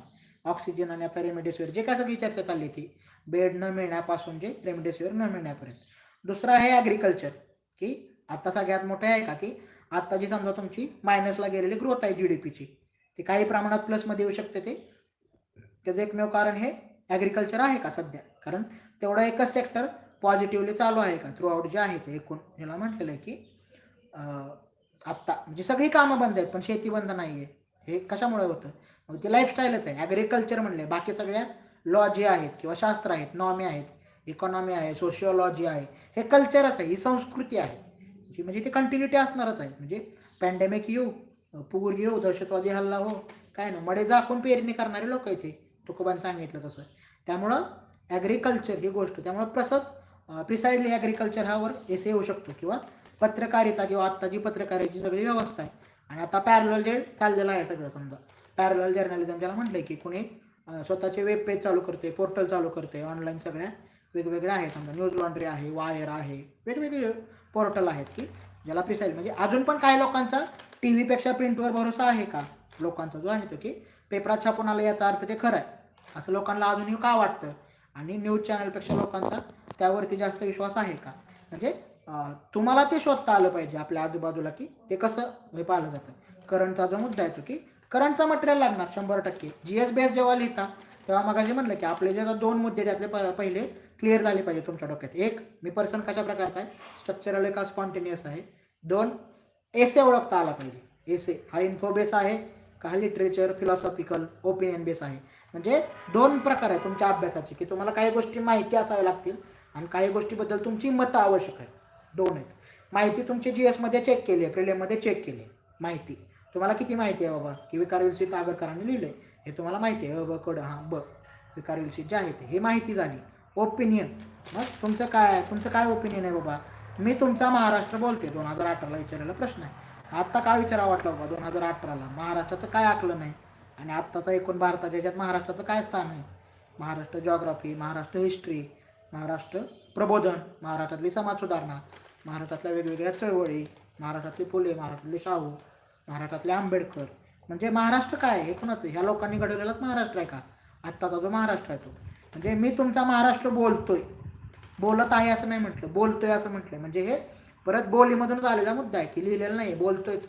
मी तुमचा महाराष्ट्र बोलतोय, मग तुम्ही स्वतःला महाराष्ट्राच्या जागी ठेवून बघितलं. आणि आत्ता तुम्ही बघितलं की महाराष्ट्र कुठं सुरू झाला. समजा महाराष्ट्र ही संज्ञा आपल्याला दिसते का ह्याच्यामध्ये प्राचीन काळामध्ये महाराष्ट्राच्या दृष्टीने जो प्राचीन काळाचा विचार केला तर रठ्ठ समजा नाणेघाटचा शिलालेख आहे, त्यामध्ये रठ्ठक असा शब्द एक वापरलेला आहे. महारठ्ठी हे नागरिकांना वापरलेला शब्द आहे, गौतमीपुत्र सातकर्णी. मग सातवाहनांची जी राणी होती त्यांनी. त्यामुळं प्रिसाइजली की महाराष्ट्र म्हणजे प्रत्येक शब्द कोड जो आहे तो डिकोड करता आला पाहिजे. आता ह्यात काय विचारलंय की मी तुमचा महाराष्ट्र बोलतोय, मी तुमचा महाराष्ट्र, तुमचा सगळ्यांचा आहे, तुमचा आहे, पर्सनल आहे का सर. मग पर्सनल कनेक्शन आहे आपलं, रिजन जे आहे त्याचे महत्त्वाची गोष्ट आहे का. रिजन आपल्या आयडेंटिटीचा तो भाग आहे. आपण मराठी आहे समजा, म्हणजे आपण महाराष्ट्रीय आहे, हा आपला आयडेंटिटीचा भाग आहे, हा आपल्या अस्मितेचा भाग आहे. मग हा भारतीय असण्यामध्ये आपली भारतीय अस्मिता मोठी आहे का मराठी अस्मिता मोठी आहे. आपलं जे नेचर कशा प्रकारचं आहे महाराष्ट्राचं, समजा महाराजांपासून आपण चर्चा सुरू केली ओपन महाराष्ट्र जे आहे ते. मग प्रिसाइजली तुम्हाला कळलं पाहिजे की कोडवर्ड कीवर्ड कोणता आहे आणि त्यातला कुठला शब्द आपल्याला ॲड्रेस करायचा आहे, बोलतोय. मग तुम्ही समजा स्वतःला महाराष्ट्र असं कल्पिलं आणि तुमच्या डोक्यातला महाराष्ट्र कसा आहे, आदर्श महाराष्ट्र म्हटलं तुम्ही, तर तो कशा प्रकारचा असला पाहिजे, कोणकोणत्या गोष्टीत सुधारणा झाली पाहिजे, कोणकोणत्या गोष्टीत वाढ झाली पाहिजे, कोणकोणत्या गोष्टी नष्ट झाल्या पाहिजे. म्हणजे महाराष्ट्राचं तुमचं आकलन काय, तुमच्या डोक्यातला महाराष्ट्र काय, हे ओपिनियन आहे की मला बाबा माझा महाराष्ट्र असा सध्या असा दिसतोय आणि मला असं वाटतं की यातल्या ह्या गोष्टी बदलल्या गेल्या पाहिजेत, ह्या गोष्टीमध्ये सुधारणा झाली पाहिजे, ह्या गोष्टी नष्ट झाल्या पाहिजेत. म्हणजे एसे हा कुठला आहे, हा ओपिनियन बेस एसे ज्याला म्हटलं गेलं की तुमचं मत महत्त्वाचं आहे. त्यामध्ये तुमचं मत काही असेल ते परीक्षकाशी जुळेल असं नाही, पण तुम्ही जे मत मांडताय त्याला तुम्ही पुरावे काय देताय, त्याला पुराव्यासाठी माहिती लागेल, काही कोटेशन्स लागतील, काही तज्ज्ञ व्यक्तींचे आर्ग्युमेंट्स लागतील. समजा तुम्ही हेल्थबद्दल लिहिताय किंवा फिमेल फोर्टिसाईड किंवा स्त्री भ्रूण हत्येबद्दल लिहिताय आणि तुम्हाला अमर्त्य सेन यांची मिसिंग गर्ल्स ही कन्सेप्ट माहीत नाही आहे, तर मग हे फारसं वर्क नाही होणार. त्यामुळं मुद्दा काय आहे, तुम्ही जेव्हा बोलताय तेव्हा तुमच्या त्या क्षेत्रातली तज्ज्ञ व्यक्तीचं काय म्हणणं आहे हे तुम्हाला माहीत असलं पाहिजे. समजा GS बेस्ड किंवा इन्फोबेस एसे आला. आता स्त्री भ्रूण हत्या हा इन्फोबेस एसेस आहे तुलनेनं, स्त्री भ्रूण हत्या जो आहे तो. मग तुमचा सेक्स रेशो किती आहे, चाइल्ड सेक्स रेशो किती आहे, गडचिरोलीमध्ये जास्त आहे का आणि रत्नागिरीमध्ये तो कमी आहे का, मुंबई आणि पुणेमध्ये तो 800पेक्षा कमी आहे का चाइल्ड सेक्स रेशो किंवा चाइल्ड सेक्स रेशो जो आहे तो. हरियाणामध्ये कमी आहे, नॉर्थ ईस्टमध्ये जास्त आहे, केरळमध्ये जास्त आहे. असं का होतं, म्हणजे ह्याची कारणं काय आहे. समजा असं विचारलेलं नाही की महाराष्ट्रातलं सांगा. स्त्री भ्रूण हत्या एक सामाजिक समस्या, म्हणजे टोटल भारताची सामाजिक समस्या आहे. त्यामुळे जोपर्यंत तुम्हाला सांगितलं जात नाही की महाराष्ट्राबद्दल लिहा, तोपर्यंत तुम्ही कायम नॅशनल लेवलचा विचार करूनच लिहिलं पाहिजे. म्हणजे तुम्ही जी उदाहरणं वापरताय ती, म्हणजे हा केसमध्ये म्हणलं तरी सामाजिक समस्या आहे स्त्री भ्रूण हत्या ही. मग तुम्हाला त्याची इन्फॉर्मेशन लागेल की समजा सर्वेमध्ये काय दिलं आहे बाबा. सर्वे जो आहे तुम्ही समजा आता इकॉनॉमिक सर्वे महाराष्ट्राचा बघितला तर त्यात त्या जिल्हा वाईज दिलेलं असतं, विभाग वाईज दिलेलं असतं की कोणत्या जिल्ह्यात सेक्स रेशो किती आहे, कोणत्या किती. याची कारणं काय, पितृसत्तेत काही कारणं आहेत का याची, की मुलाला सो कॉल्ड वंशाचा दिवा जो आहे तो पाहिजे आणि बेटी बचाव बेटी पढाव हे शासनाला का सुरू करावं लागतं. मग समजा तुम्ही एखाद्या समजा सुरुवात केली की मारे छोरिया छोरो से कम है के असं म्हटलं आणि सुरुवात केली तर ते ॲप्रिशिएट होणार. म्हणजे तुमच्या आजूबाजूला जे काय घडतंय ते त्यामध्ये रिफ्लेक्ट झालं पाहिजे.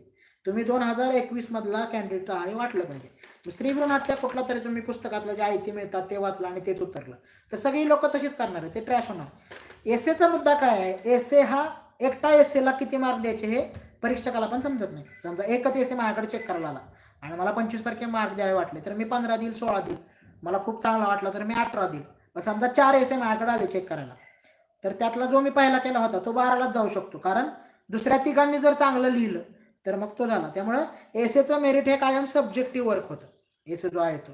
त्यामुळं ज्याला जास्त मार्क आहेत त्याला थोडीशी एज असणार, ज्याला अक्षर चांगलं आहे, ज्याचं प्रेझेंटेशन चांगलं आहे, ज्याची खाडाखोड नाही आहे, ज्याचं पॅसेज जे आहे ते परिच्छेद जे आहे पॅराग्राफ जे आहेत हे प्रिसाइजली आहेत तर ते अप्रिशिएट होणार आहे नक्की. त्यामुळं सब्जेक्टिव्ह मेरिट एसेमध्ये वर्क होतं की तुम्ही मांडलेला मुद्दा तुम्ही लिहिला आहे बरोबर आहे, चांगलं लिहिलं आहे, तुम्हाला माहिती आहे हा माझा बेस्ट आहे, पण तुमच्यापेक्षा कोण थोडंसं जास्त शहाणा आलं आणि त्याने थोडंसं अजून 2-4 आस्पेक्ट कव्हर केले का त्याला 2 मार्क्स तुमच्यापेक्षा जास्त मिळणार. त्यामुळं एसे कितीही चांगलं लिहिणं हे तुम्हाला वाटतं मी खूप चांगला लिहिला आहे, पण जोपर्यंत तुम्ही जो म्हणलेला मुद्दा आहे की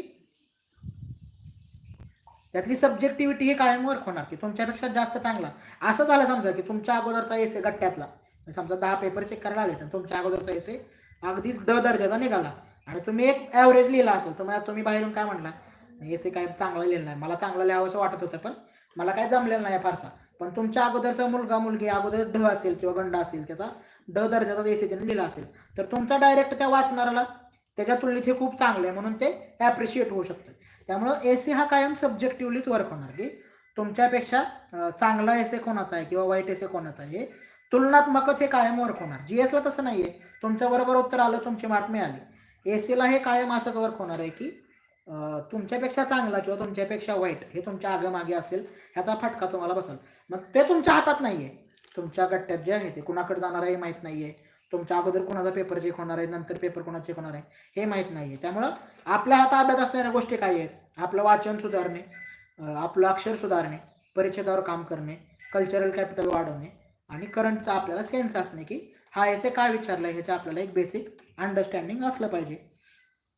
आता शेतकऱ्याबाबतचा दोनदा एसे विचारून झालेला आहे की शेतकरी आत्महत्या जो आहे तो आणि नॅचरल कॅलॅमिटी जो आहे तो, हेलस्टॉर्म हा त्यातला परत महत्त्वाचा मुद्दा आहे का. आता ह्या जे मी सगळ्या गोष्टी सांगितल्या ह्या सगळ्या ह्याला पण महत्त्वाच्या आहेत. कशाला, इंग्लिशमध्ये पण. इंग्लिश एसेला म्हणलं तर इंग्लिश एसे समजा एकदा आपण यादी वाचली, काय म्हटलंय, politics without ethics is a disaster. म्हणजे गांधीजींनी सांगितलेले 7 पाप आहेत, 7 सीन्स, 7 सीन्स जे आहेत ते, की नीतीविना राजकारण करणं एक पाप आहे. नीती, एथिक्स पाहिजे ना, तुमचं काहीतरी मॉरल प्रिन्सिपल पाहिजेत. राजकारण काय म्हणलंय, पहिले ते हरिकथा निरूपण, दुसरे ते राजकारण. हे रामदास स्वामींनी सांगितलेलं की पहिलं काय सगळ्यात महत्त्वाचं, हरिकथा निरूपण, त्याची कथा सांगणे सर्वांना. दुसरं राजकारण. गांधीजींनी काय म्हटलंय, राजकारण माझ्यासाठी मोक्षप्राप्तीचं साधन आहे. ही केवढी मोठी गोष्ट आहे, मोक्षप्राप्ती म्हणजे लोक मोक्षासाठी कुठं कुठं हिमालयात जातात. गांधीजी म्हणतात काय नाही, राजकारण करा, नीतीनं राजकारण करा, ते मोक्षप्राप्तीचं साधन आहे. म्हणजे तुम्हाला जे विचारलंय त्याच्याशी रिलेटेड कल्चरली तुम्ही गोष्टी लक्षात असल्या पाहिजे तुमच्या, की politics without ethics is a disaster.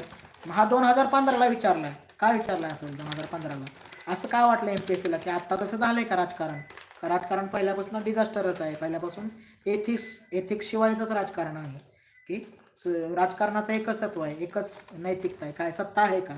म्हणजे पॉलिटिक्स, एथिक्स आणि डिझास्टर हे 3 त्यातले कीवर्ड झाले. मी परत एकदा शीर्षक वाचतो, politics without ethics is a disaster. Politics, ethics आणि डिझास्टर. मग तुम्हाला पॉलिटिक्स कळलं पाहिजे. आता जे लोक फक्त पक्षीय पॉलिटिक्सबद्दल लिहिणार त्यांना कमी मार्क मिळणार. राजकारण जे आहे ते, की पॉलिटिक्स असं थोडीच आहे की फक्त पक्षीय राजकारण असतं, तुमच्या माझ्या घरात राजकारण असतं. राजकारण म्हणजे काय, सत्ता संबंधांचं जे जाळं आहे ते समजून घेणं आणि ते आपल्या ताब्यात ठेवण्यासाठी जे कसरत चालते त्याला राजकारण म्हटलंय. मग सत्ता संबंध प्रत्येकाचे असतात, सत्ता संबंध नवरा बायकोत असतात, सत्ता संबंध बाप आणि मुलामध्ये असतात, सत्ता संबंध भावाभावामध्ये असतात, सत्ता संबंध हे भाऊभाऊकीत असतात, सत्ता संबंध 2 गावामध्ये असतात, सत्ता संबंध 2 देशामध्ये असतात. सत्ता ही त्यातला कोर मुद्दा आहे का. पॉलिटिक्स आपण बोलताना पण म्हणतो तो लय राजकारणी माणूस आहे, तो काय निवडणूक आमदार खासदार असेल नाहीये, पण आपल्या तुम्ही मित्रांमध्ये मैत्रीमध्ये बोलताना म्हणतो की तो खूप पॉलिटिक्स खेळतो म्हणजे त्याला सत्ता संबंधांचं आकलन आहे का, सत्ता कशी वर्क होते, आपली इच्छा आणि लोकांची गरजा ह्याची सांगड घालणं म्हणजे राजकारण आहे का. म्हणजे माझ्या काही इच्छा आहेत, मला माहिती आहे माझ्याकडे ती संसाधनं नाही आहेत त्या इच्छा पुरी करणारी, म्हणून मी काय करतो, माझ्या इच्छेची 10,000 लोकसंख्येच्या गरजाबरोबर सांगड घालतो. मला काय करायचं आहे, समजा मला पैसा कमवायचा आहे, मला आमदार व्हायचं आहे, मला मुख्यमंत्री व्हायचं आहे, मग मी काय करतो, हे लोक माझ्या मागं कशी येतील अशा त्यांच्या गरजा मी माझ्या इच्छेला जोडून देतो. माझी इच्छा मुख्यमंत्री व्हायची, ह्यांची गरज आहे इथं एक मोठं धरण झालं पाहिजे, माझी इच्छा आमदार व्हायची, ह्या सगळ्यांची गरज काय आहे, इथं पाण्याचा एक कॅनॉल झाला पाहिजे, इथं एक धरण झालं पाहिजे. मग ह्या सगळ्यांचं जे पाण्याची गरज आहे त्याची मी माझ्या इच्छेशी सांगड घालतो, ते 10,000 लोक माझ्या पाठीमागं उभा करतो आणि मी इलेक्शन लढवतो. म्हणजे महत्त्वाचा काय मुद्दा आहे त्यातला, की गरज आणि इच्छा, माझी इच्छा आणि लोकांच्या गरजा ह्याची सांगड घालणं म्हणजे राजकारण आहे का. राजकारण कशाला म्हणायचं. पॉलिटिक्स विदाउट एथिक्स, नीतिमत्ता लागणार नाही. राजकारण जे आहे त्याला नीतिमत्ता लागणार. तुम्ही किती असं म्हणलं की आत्ताच्या राजकारण्यांमध्ये नीतिमत्ता नाही आहे किंवा काही नाही, पण जनतेला ते माहीत असतं. ते 5 वर्ष वर्क होईल, 10 वर्ष वर्क होईल. तुम्ही काय म्हणलं की तुम्ही सर्वांना काही काळ मूर्ख बनवू शकता, काही लोकांना सर्व काळ मूर्ख बनवू शकता, तुम्ही सर्व लोकांना सर्व काळ मूर्ख बनवू शकत नाही. हे राजकारणाबद्दल म्हणलेली गोष्ट आहे. मग लिंकन काय म्हणतोय का बाबा, राजकारण पॉलिटिक्स काय म्हणलंय, politics is art of possible. काय पॉसिबल, सगळ्या गोष्टी शक्य करण्याची जी ताकद आहे ती राजकारणात आहे का. म्हणजे एक एक समजा असे आपण जुने एसे घेतले आणि त्याबद्दल जरी प्रिसाइजली आपण थोडंसं ब्रेन स्टॉर्मिंग केलं तरी आपल्या लक्षात येतं की हा टॅकल कसा करता येईल, ह्यात आपल्याला काय लिहिणं अपेक्षित आहे, एथिक्स मॉरॅलिटी पाहिजे, अशी खूप आहे. म्हणजे तुम्ही कितीही असं म्हणला की सगळे राजकारणी भ्रष्ट आहेत, अमुक आहे तमुक आहे, लोकांना माहीत आहे काहीतरी त्याच्याकडे आहे, त्यानं 1 2 3 4 काहीतरी एक गोष्ट त्याकडे आहे ज्यात तो एथिकली काहीतरी काम करत असेल. किंवा लोक जेव्हा एखादी व्यक्ती निवडतात त्यावेळी त्याच्या काहीतरी आशा आकांक्षा असतात, त्यांना असं वाटतं की आपल्या गरजा पूर्ण करेल, आपली स्वप्न पूर्ण करेल, कोणते असेल. मग तुम्ही लगेच लालबहादूर शास्त्रीचं उदाहरण देऊन नाही चालणार. तुम्ही काय करणार आता, हे जे लोक लिहिणार आहेत आता जर मी आहे असं तुम्हाला लिहायला दिला, तुम्ही काय करणार, politics without ethics is disaster. तुम्ही काय म्हणणार, इथिक्स म्हणजे प्रामाणिकपणा पाहिजे बाबा. तुम्ही सगळे लालबहादूर शास्त्रीचं उदाहरण देणार की काय, रेल्वे मंत्री होते, अपघात झाला म्हणून राजीनामा दिला. हे जर 10 लोकांनी लिहिलं तर ते 0 झालं, कारण ते सगळ्यांनाच माहिती आहे. तुमचं आकलन काय, हे 65 मध्ये घडलेलीच गोष्ट आहे, 1965च्या अगोदर घडलेली गोष्ट आहे, 65-66 मध्ये रेल्वे मंत्री असल्याची. आत्ता 2021 मध्ये काय आहे मॉरॅलिटी तुमची.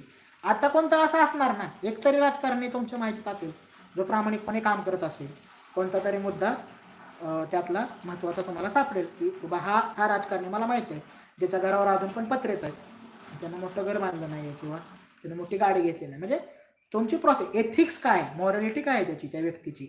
आणि डिझास्टर म्हणजे त्याच्या विरुद्ध जे त्याच्या वगळता नैतिकता वगळून जे राजकारण आहे ते डिझास्टर आहे. डिझास्टर ज्याला म्हणजे डिझास्टर आपत्तीच आहे की सगळ्यांसाठी. नैसर्गिकपेक्षा मोठी आपत्ती आहे का त्या प्रकारची, म्हणजे एथिक्स शिवाय जे राजकारण आहे ते. पुढचा मुद्दा काय म्हणला, इंग्लिश एसे बाबत म्हणलं तर role of youth in a modern society. मग यूथ काय बाबा, राष्ट्रीय युवा धोरण काय आहे, केंद्र शासनाचं वेगळं मंत्रालयच आहे, क्रीडा आणि युवक कल्याण नावाचं मंत्रालय आहे. मग त्याचं राष्ट्रीय युवा धोरण असतं. मग युवक कोणाला म्हणायचं, 15 ते 35 आहे, 18 ते 35 आहे का 21 ते 30 आहे. त्याचे धोरणामध्ये त्यांनी व्याख्या केलेली असते. काय व्याख्या, युवा कोणाला म्हणायचं हे जे व्याख्या केलेलं आहे. मग यूथ असं म्हटलं तर मग तुम्ही जर युवक असं लिहिलं तर ते 0 जाणार. म्हणजे तुम्ही जेंडर सेन्सिटिव्ह नाही आहे, युवक/यूथ असं लिहिलं पाहिजे. म्हणजे तुमची भाषा लिंगभाव संवेदनशील असली पाहिजे, जेंडर सेन्सिटिव्ह असली पाहिजे. त्याला जेव्हा लिहितं कुठेही एसेमध्ये कुठेही लिहाल, त्याला स्लॅश लगेच तिला लिहिलं पाहिजे, तो/ती असं लिहिलं पाहिजे. म्हणजे जेव्हा तुम्ही त्याला असं म्हणता तेव्हा तुम्ही ही गोष्ट ना करता की तिच्यामध्ये ती कॅपॅसिटी नाही एखाद्या पदावर जायची. समजा तुम्ही लक्ष्मीकांतसारखं पुस्तक वाचत असाल तर त्यामध्ये प्रत्येक ठिकाणी तो हा शब्द वापरला आहे. राष्ट्रपतीच्या समजा तुम्ही पात्रता बघितल्या तर तो अमुक वयाचा असावा, तो भारताचा नागरिक असावा. मग ती भारताची नागरिक का असू नये, ती पाहिजे तिथं. म्हणजे तुमची भाषा ही जेंडर सेन्सिटिव्ह असली पाहिजे, तुम्ही लिंगभाव संवेदनशील असलं पाहिजे. त्यातला महत्त्वाचा मुद्दा आहे भाषा वापरताना जी आहे ती एसएची लिंगभाव संवेदनशीलता त्यातला महत्त्वाचा मुद्दा आहे की प्रत्येक वेळी वापरणं म्हणजे प्रिसाइजली डोक्यात, कारण ते पितृसत्तेनेच घडवलेली भाषा आहे. त्यामुळे जाणीवपूर्वक तुम्ही ते लिहून अंडरलाईन केलं पाहिजे की जेव्हा जेव्हा तुम्ही शब्द वापरता, जेव्हा तो/ती, त्याला/तिला, जेव्हा तुम्ही असं म्हणता तेव्हा परीक्षकाला असं वाटतं. मग तुम्ही एखाद्यानं समजा हे केलं आणि 9 लोकांनी केलंच नाही तर तुम्हाला त्याचे एज मिळणार, 1-2 मार्क एक्स्ट्रा मिळणार. कारण परीक्षकाला असं वाटणार की हा व्यक्ती जेंडर सेन्सिटिव्ह आहे, त्याला हे तरी किमान मान्य आहे बाबा, म्हणजे लिखाणाच्या पातळीवर तरी, की ती व्यक्ती ती राष्ट्रपती होऊ शकते. कारण झालंय राष्ट्रपती, एक स्त्री राष्ट्रपती झालेली आहे, एक स्त्री पंतप्रधान झाली. त्यामुळं प्रिसाइजलीचा मुद्दा आहे की तुमची भाषा लिंगभाव संवेदनशील असणं अपेक्षित आहे. पुढचा मुद्दा म्हणलं की त्यातलं जे आहे ते की कीवर्ड जे आहे तुम्हाला आणि तुमच्या आसपासचे जे तुमच्या आसपास जे घडतंय ते तुम्हाला त्याच्याशी जोडून घेता आलं पाहिजे. परत एकदा आपण रिवाईज करायचं म्हणलं एसेचे जे मुद्दे आहेत, एक तुम्ही मुद्दा बघा काय, तुम्ही स्ट्रक्चरल मनुष्य आहात की हे आहे स्पॉन्टेनियस आहात. 2 तुम्ही इन्फो बेस एसेला जास्त कम्फर्टेबल आहात की लिटरेचर ओपिनियन बेस एसेला जास्त कम्फर्टेबल आहात. कारण त्यांचं जर स्ट्रक्चर बघितलं तर त्याच प्रकारे एक एसे ते काय करतात, एक एसे तो इन्फो बेस देतात, दुसरा लिटरेचर बेस किंवा फिलॉसॉफिकल बेस देतात. हे समजा काय म्हणलंय, role of youth in modern society. Modern society म्हणजे काय, आधुनिक जग आहे, आधुनिक समाज आहे, त्यात युवकांचं काय रोल आहे नेमका. मग तुम्ही सांगितलं की माझी युवक असण्याची ही व्याख्या आहे, मी अशा लोकांना युवक मानतो आणि त्यांची भूमिका अशी असली पाहिजे, किंवा मी एक युवा प्रतिनिधी म्हणून मला असं वाटतं की माझी भूमिका ही असली पाहिजे.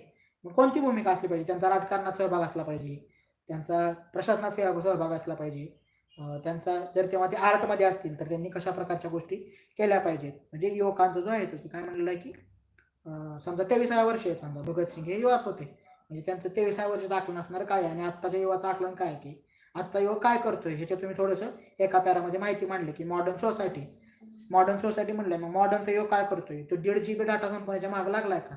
ते कंपल्शन आहे का त्याच्यावरती 1.5 GB संपलंच पाहिजे? युवा असण्याचा मुद्दा काय आहे की ते रिबेल असणं आहे का त्यातलं? युवा असण्याचा मुद्दा आहे, युवा त्यातलं जे आहे ते रिबेल असणं महत्वाचा मुद्दा आहे की तुम्ही युवक असाल, तुम्ही यशस्वी असाल तर तुम्ही बिनडोक आहे, हा त्यातला मुद्दा आहे की तुम्ही युवक आहात आणि आत्ताचे जे यशस्वीपणाचे जे तुमचे पॅरामीटर आहेत ते जर तुम्हाला मान्य असेल तर तुम्ही त्यातले तो चुकीचा पण आहे का? काय म्हणला की गुरुदत्त तुम्ही समजा प्यासा बघितला असेल, तो काय म्हणतो की यश म्हणजे काय? यश म्हणजे प्रस्थापितांचा गणवेश आहे, यश जो आहे तो. युवक असण्याचा मुद्दा काय? युवक आहे याचा अर्थ तुम्ही तुमच्या आईबाबांपेक्षा 25 वर्ष पुढे उशिरा जन्मला. एक आत्ताचे जे स्टँडर्ड आहेत यशस्वी होण्याचे हे तुमच्या आईबाबाच्या पिढीने सेट केलेले आहेत आणि ते जर तुम्हाला मान्य असतील तर मग तुम्ही 25 वर्ष अपडेटेड व्हर्जन असून काहीच उपयोग नाही. युवा असण्याचा जो मुद्दा आहे तो युथ ज्याला म्हणलेला आहे की युवक आणि यशस्वी असं कधीच असू शकत नाही. तुम्ही नंतरच्या काळात जर ते यशस्वी असेल तर म्हणजे तुम्ही युवा अवस्थेत जी स्वप्न पाहिली ते जर तुम्ही 50शीत तुमच्या 60ीत 70ीत जर ती साकारवत आली तर मग त्याला थोडंसं वेटेज आहे. आत्ता ज्याला म्हणलं आता समजा काय कुठलाही असेल मुद्दा जो आहे तो आत्ताची जी यशस्वीपणाच्या ज्या संकल्पना आहेत त्या जर तुम्ही मान्य केल्या तर ते तुमच्या अगोदरच्या पिढीनं घडवल्यात ना. आता समजा काय फॉर एक्झाम्पल IAS होणं ही यशाची व्याख्या आहे समजा तुमच्यासाठी जे लोक अभ्यास करण्यासाठी. IAS होणं यशाची व्याख्या ही कोणासाठी आहे? आपल्या आई वडिलांच्या पिढीने डिफाईन केलेली आहे का व्याख्या की IAS होणं हे महत्वाचं आहे? त्याच्या अगोदर काय होतं, सरकारी नोकरी कुठली असेल ती त्यामुळे महत्वाचं आहे. आत्ताची काय असली पाहिजे, जस्ट आत्ताच्या युवकाची काय असली पाहिजे समजा म्हणलं की पर्यावरण चांगलं पाहिजे.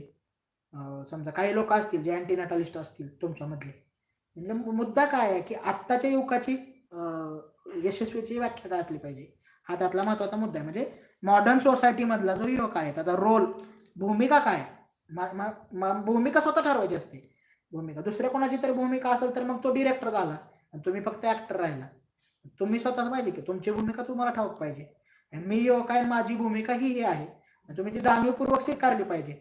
तुमच्यावर दुसऱ्या कोणी जर ती लादली असेल तर ते ओळखू येणार लगेच भूमिका जी आहे ती की तुम्ही ते नाही आहे, तुम्ही ते कुठेतरी पांघरून घेतलंय तुम्ही कुठल्या तरी भूमिकेचं जे आहे ते. त्यामुळं भूमिका तुमची स्वतःची महत्वाची असली पाहिजे, हा त्यातला महत्वाचा मुद्दा आहे. एज ऑफ ॲडव्हर्टाइजमेंट हा आपल्याला इथे विचारून झाला, काय जाहिरातींचं युग आहे का, एज काळ याला म्हटलेलं आहे. मग पियुष पांडे काय म्हणतात तुम्हाला माहिती आहे का? किंवा गजराज राव आहेत, हे जाहिरातीतलाच मनुष्य आहे. स्वानंद किरकिरे आहेत, हे जाहिरात क्षेत्रातलाच मनुष्य आहे. पियुष पांडे म्हणजे समजा कुठली अब की बार मोदी सरकार ही टर्म त्यांनी कॉइन केली. म्हणजे जाहिरात कशा प्रकारे बघितली जाते, जाहिरात म्हणजे फक्त टीव्हीवरची जाहिरात किंवा हे असं नाही बघता कामा नये. जाहिराती त्यापेक्षा मोठी गोष्ट आहे. तुमच्या नकळत ज्या गोष्टी तुम्ही खरेदी करता ते तुमच्या जाहिरातीचाच परिणाम असतो. जाहिरात जे आहे ते जाहिरातीनं तुमच्या डोक्यातले स्टँडर्ड सेट केलेले आहेत का, हा त्यातला महत्वाचा मुद्दा आहे. जाहिरात कशा प्रकारे काम करते कळलं नाही पाहिजे की ही जाहिरात आहे, मग ती सर्वोत्कृष्ट जाहिरात आहे का? प्रोपेगंडा त्याला म्हटलंय, प्रोपेगंडा हे सगळ्यात मोठं साधन आहे का, हा जाहिरातीचाच प्रकार आहे प्रोपेगंडा जो आहे. आता सगळ्या खूप सारी चर्चा चालते की प्रोपेगंडाबद्दल बोललं जातं की अमुक पक्ष प्रोपेगंडा करतो, तमुक पक्ष प्रोपेगंडा करतो, तमुक चॅनल प्रोपेगंडा करतो. हे असं वेगवेगळ्या ठिकाणी आपल्याला पाहायला मिळतं, ऐकायला मिळतं. जाहिरात काय आहे म्हणजे आपल्याला माहिती आहे ही जाहिरात आहे, ही म्हणजे फालतू जाहिरात आहे. मला माहिती आहे की ही जाहिरात आहे. जाहिरात कशाला म्हणायचं, जाहिरात जी आहे ते एक जाहिरातची प्रिसाइजली कळलं पाहिजे. तुम्हाला कळलं नाही हे जाहिरात आहे तर मग ती सर्वोत्कृष्ट जाहिरात आहे का? म्हणजे विकणाऱ्या गोष्टी ज्या आहेत त्या आता वेगवेगळ्या कारणाने. मग बाजाराचं आणि जाहिरातीचं काय नेमकं नातं आहे? जाहिरात ज्याला म्हटलेलं आहे की मार्केट इकॉनॉमी असणं आणि मार्केट सोसायटी असणं हे जाणार आहे का? हा का विचारलाय समजा, हा कधीच आहे 2017ला विचारलेला आहे काय एज ऑफ ॲडव्हर्टाइजमेंट. ह्याच्या आधी 5-6 वर्ष मायकेल सँडलनं सांगून ठेवलं की मार्केट इकॉनॉमीतनं तुम्ही आता मार्केट सोसायटीमध्ये आलाय. मार्केट की बाजारपेठ ही अर्थव्यवस्था असणं आणि बाजारपेठ हे समाज असणं हे त्यातनं घडलेला मुद्दा आहे. आणि आता जे सगळे जे पेच आहेत जगभरात जे काय चाललंय ते हे सगळं मार्केटमुळं जास्त झालेली गोष्ट आहे का? जाहिरातींवर विश्वास ठेवल्यामुळं आजचं हे जग बनलं आहे का, हा त्यातला महत्त्वाचा मुद्दा आहे. त्यामुळं एसे जो आहे तो जाहिरातीचा परत पण रिपीट होऊ शकतो, असं काही त्यांच्यावरती बंधन नाही आहे की एसे रिपीट. कारण शेतकऱ्याचा एसे रिपीट झाला आहे, स्त्री भ्रूण हत्याचा एसे रिपीट झाला आहे, टेररिझमचा एसे रिपीट झाला आहे. तेवढाच महत्त्वाचा गोष्ट आहे म्हणजे जाहिरात आहे किंवा पत्रकारिता. सिनेमावर एखादा एसे अपेक्षित करायला पाहिजे आपण आत्ताचा जो कालखंड आहे. कारण UPSCला विचारून झाला याआधी आणि आत्ता चालू काळात जो आहे तो की सिनेमावर एसे आपल्याला विचारला जाऊ शकतो नक्की. कारण आता जे सगळं सिनेमाचं OTTमुळे जे सगळं डेमोक्रेटायझेशन झालं आहे की कुणीही समजा ज्याच्याकडे मोबाईल आहे तो व्यक्ती सिनेमा बनवू शकतो का? लोकशाहीकरण झालंय का तंत्रज्ञानामुळं सिनेमा बनवण्याचं? जी पूर्वी फक्त जनता हातात पैसा आहे त्यांची फक्त ती मक्तेदारी होती का सिनेमा बनवणं हे जे आहे ते? आणि सिनेमाचा खूप मोठा प्रभाव आहे. आत्ता समजा वेगवेगळ्या कारणाने जे सिनेमे आले आहेत चर्चेत कोणत्या प्रकारचे असतील आता नॅशनल अवॉर्ड मिळालेले सिनेमे कोणते आहेत समजा तमिळ सिनेमाला आता काही नॅशनल अवॉर्ड मिळालेले होते असुरन असेल किंवा काय. तर मग सिनेमाबद्दल पण आपल्याला असे विचारलं जाऊ शकतो की OTTमुळं, कारण आता ते पूर्ण म्हणजे मी समजा हुलजंतीमधला मनुष्य आहे किंवा मी बार्शीचा मनुष्य आहे, मी तपकीर शेटपळचा आहे, मी पण सिनेमा बनवू शकतो का? शॉर्ट फिल्म आणि एकूण फिल्मचं जे आकलन आहे आणि जर ते चांगलं असेल तर OTT जे चॅनल आहेत वेगवेगळे नेटफ्लिक्स असेल, ॲमेझॉन असेल, सोनी लिव्ह असेल, वेगवेगळे प्लॅटफॉर्म आहे त्यांना ते शक्य झालं आहे का की कंटेंट इज अ किंग हे वारंवार त्यामध्ये येणारे टर्म आहे. समजा तुम्ही काय मॅगझिन सिनेमाविषयक वापरत असाल, वाचत असाल किंवा काही यूट्यूब चॅनल फॉलो करत असाल तर मग कंटेंट इज किंग असं का म्हटलं जातं की आता समजा इथून पुढे सुपरस्टार घडणार नाही असं पण म्हटलं जातंय का?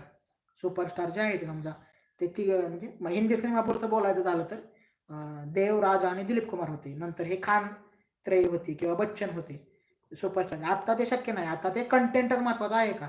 आता ज्या प्रकारचे सिनेमे बघतात त्यामुळं हिरोला त्यामध्ये फारसं स्थान कमी कमी होत गेलं का हिरोचं, आणि स्टोरी जास्त महत्वाची ठरते का? म्हणजे तुमचं कल्चरल कॅपिटल लागेल त्याला.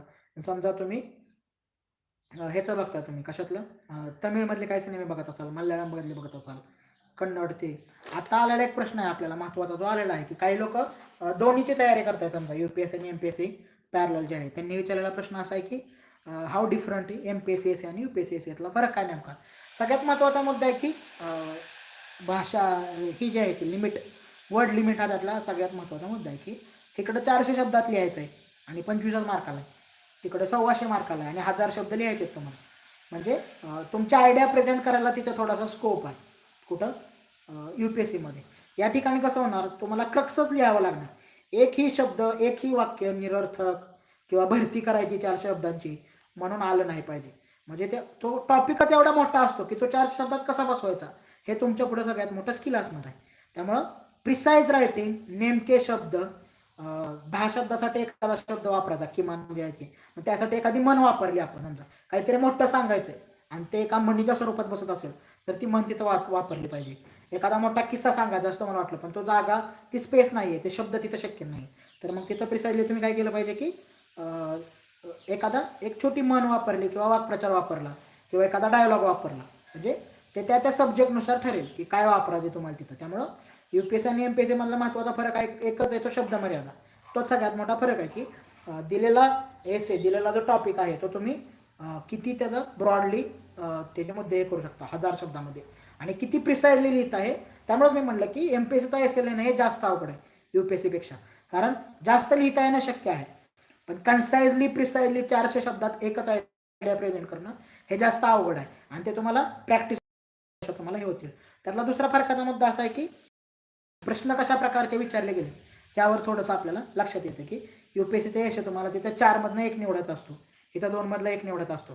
फरक तोच आहे की दोन्ही जो मुद्दा त्यातला म्हणलेला आहे की कोणता तुम्हाला एसे मधला की इन्फो बेस आहे का लिटरेचर बेस आहे, ओपिनियन बेस आहे, म्हणजे माहिती आधारित आहे का, मत तुमचं मत काय आहे त्यातलं, तुमचं त्यातलं आकलन काय आहे त्याच्यावर आधारित आहे का, हा त्यातला महत्त्वाचा मुद्दा मानता येईल ठरलेला आहे तो. त्यामुळं इन्फो बेस आणि हे जे म्हणलेला मुद्दा तो दुसरा फरकाचा झाला की दोन्हीकडे त्या प्रकारचे एसे विचारले जातात MPSCमध्ये पण UPSCमध्ये पण. पण जर तुम्हाला जास्त लिहायचं असेल तर थोडंसं स्वतःचं आकलन लिहिता येतं. इन्फो बेस लिहायचं म्हणलं तर मग 400 शब्दाचा एसे बरा पडतो, कारण इन्फॉर्मेशन जर कमी असेल तरी पण ती 400 शब्दात बसवणं सोपं आहे. इन्फो बेस एसे जर 1000 शब्दांचा लिहायचा असेल तर मग तुम्हाला इन्फॉर्मेशन पण तेवढी तगडी लागते की तेवढी जास्त. WHO काय म्हणते, युनेस्को काय म्हणते, युनायटेड नेशन्स काय म्हणते, ही तर तेवढी जागाच नाही. 400 शब्द लिहायचं म्हणजे तुम्ही महाराष्ट्राबद्दल थोडं लिहिलं आणि भारताबद्दल थोडं लिहिलं, तुमचं स्वतःचं तुमचं लोकल टू व्होकल ज्याला म्हटलेलं आहे की तुमच्या ग्राउंडमधलं जे आहे ते थोडंसं लिहिलं तर ते लगेच मग ते 3 असे पॅरा लिहिले की तुमचं ते, कारण किती साधारणतः एका पेजवर 100-120 शब्द बसतात तुमचे, म्हणजे 3-3.5 पाना तुमचा एसे संपून जातो. त्यामुळं जे तुम्ही लिहिताय ते precise, concise, to the point आणि नेमके शब्द हे MPSCची सगळ्यात मोठी अट आहे की तुम्हाला ते कमीत कमी शब्दात एक मोठी आयडिया प्रेझेंट करता आली पाहिजे. आणि उदाहरण हा त्यातला महत्त्वाचा मुद्दा आहे की UPSCमध्ये आपण उदाहरणं थोडी जास्त वापरू शकतो, जास्त इलॅबरेट देऊ शकतो. MPSCमध्ये ते सूचक असं म्हणून सोडून दिलं पाहिजे. सूचक उदाहरण दिलं आणि सोडून दिलं. मी पितृसत्तेबद्दल तुम्ही काहीतरी बोलताय, मग असं लिहिलं की बाबा कबीर सिंग आहे आणि थप्पड असं कंसात लिहिलं की 2 आकलन आहेत का पितृसत्तेचे, तोच मुद्दा आहे. दोन्हीने हाताळायला जो आहे तो म्हणजे थोडक्यात आणि नेमकं स्पष्ट मुद्देसूद आणि कन्साईज लिहिता आलं पाहिजे, छोटं कमी शब्दात. त्यासाठी नेमके त्यासाठी हो कॅब तुम्हाला तुमची वाढवावी लागणार. मग आता ही आलेला प्रश्न दुसरा काय आहे की आता हे करायचं कसं. आता हे सगळे मुद्दे आहेत आपले की आपल्याला समजलं की बाबा एसे असा असा असतो, आपल्याकडनं हे अपेक्षित आहे, हे 2 प्रकार असतात, आपली पर्सोना त्यात महत्त्वाचं आहे. हे करायचं कसं, हे वाढवायचं कसं, कल्चरल कॅपिटल जे आहे ते त्यातलं महत्त्वाचं. आता MP साठी अलंकारिक भाषा जास्त महत्त्वाची ठरते का, हा विचारलेला प्रश्न आहे. हा कॉमन आहे, हा बऱ्याचदा म्हणजे बाकी पण क्लासमध्ये पण हा विचारला जातो. दोन्ही मुद्दे तुम्ही कम्फर्टेबल आहे का आणि सब्जेक्ट तसा आहे का. म्हणजे समजा लिटरेचरची एसे आहे, लिटरेचरचा एसे आहे, तर मग तशी थोडीशी अलंकारिक भाषा जास्त ॲप्रिशिएट होईल. मग समजा हेल्थवरचा एसे आला तर तुम्ही त्यात फारसं करू शकत नाही काय. म्हणजे आरोग्यावरचा एसे आहे किंवा शिक्षणावरचा एसे आहे किंवा दुसरा कुठला रोजगार बेरोजगार त्यावरचा एसे आहे. तर म्हणजे तुम्हाला म्हणतो की तो जोपर्यंत तुम्हाला टॉपिक कळत नाही तोपर्यंत तुम्हाला तो भाषेचा फ्लेवर तुम्हाला निवडता आला नाही पाहिजे. मग तुमच्याकडे सगळे फ्लेवर तयार पाहिजेत. तुम्ही प्रश्न द्या, मी फ्लेवर टाकतो असं आहे ते. म्हणजे तुम्ही कुठला म्हणा सब्जेक्ट, हा इन्फो बेस आहे, हां ठीक आहे, हे GS बेस्ड माहिती घ्या. तुमचा कुठला आहे, हा मत आधारित ओपिनियन बेस्ड आहे टॉपिक, लिटरेचर आहे, फिलॉसॉफिकला, हां हा लगेच भाषेचा फ्लेवर आला. फिलॉसॉफिकल आला तर थोडीशी मग तात्विक अमूर्त स्वरूपाची असं थोडंसं वाचन किंवा त्या प्रकारची भाषा लागेल. त्यामुळं एसेचा टॉपिक समजणं हे महत्त्वाचं आहे. त्यानुसार ठरेल की भाषा कशी वापरायची.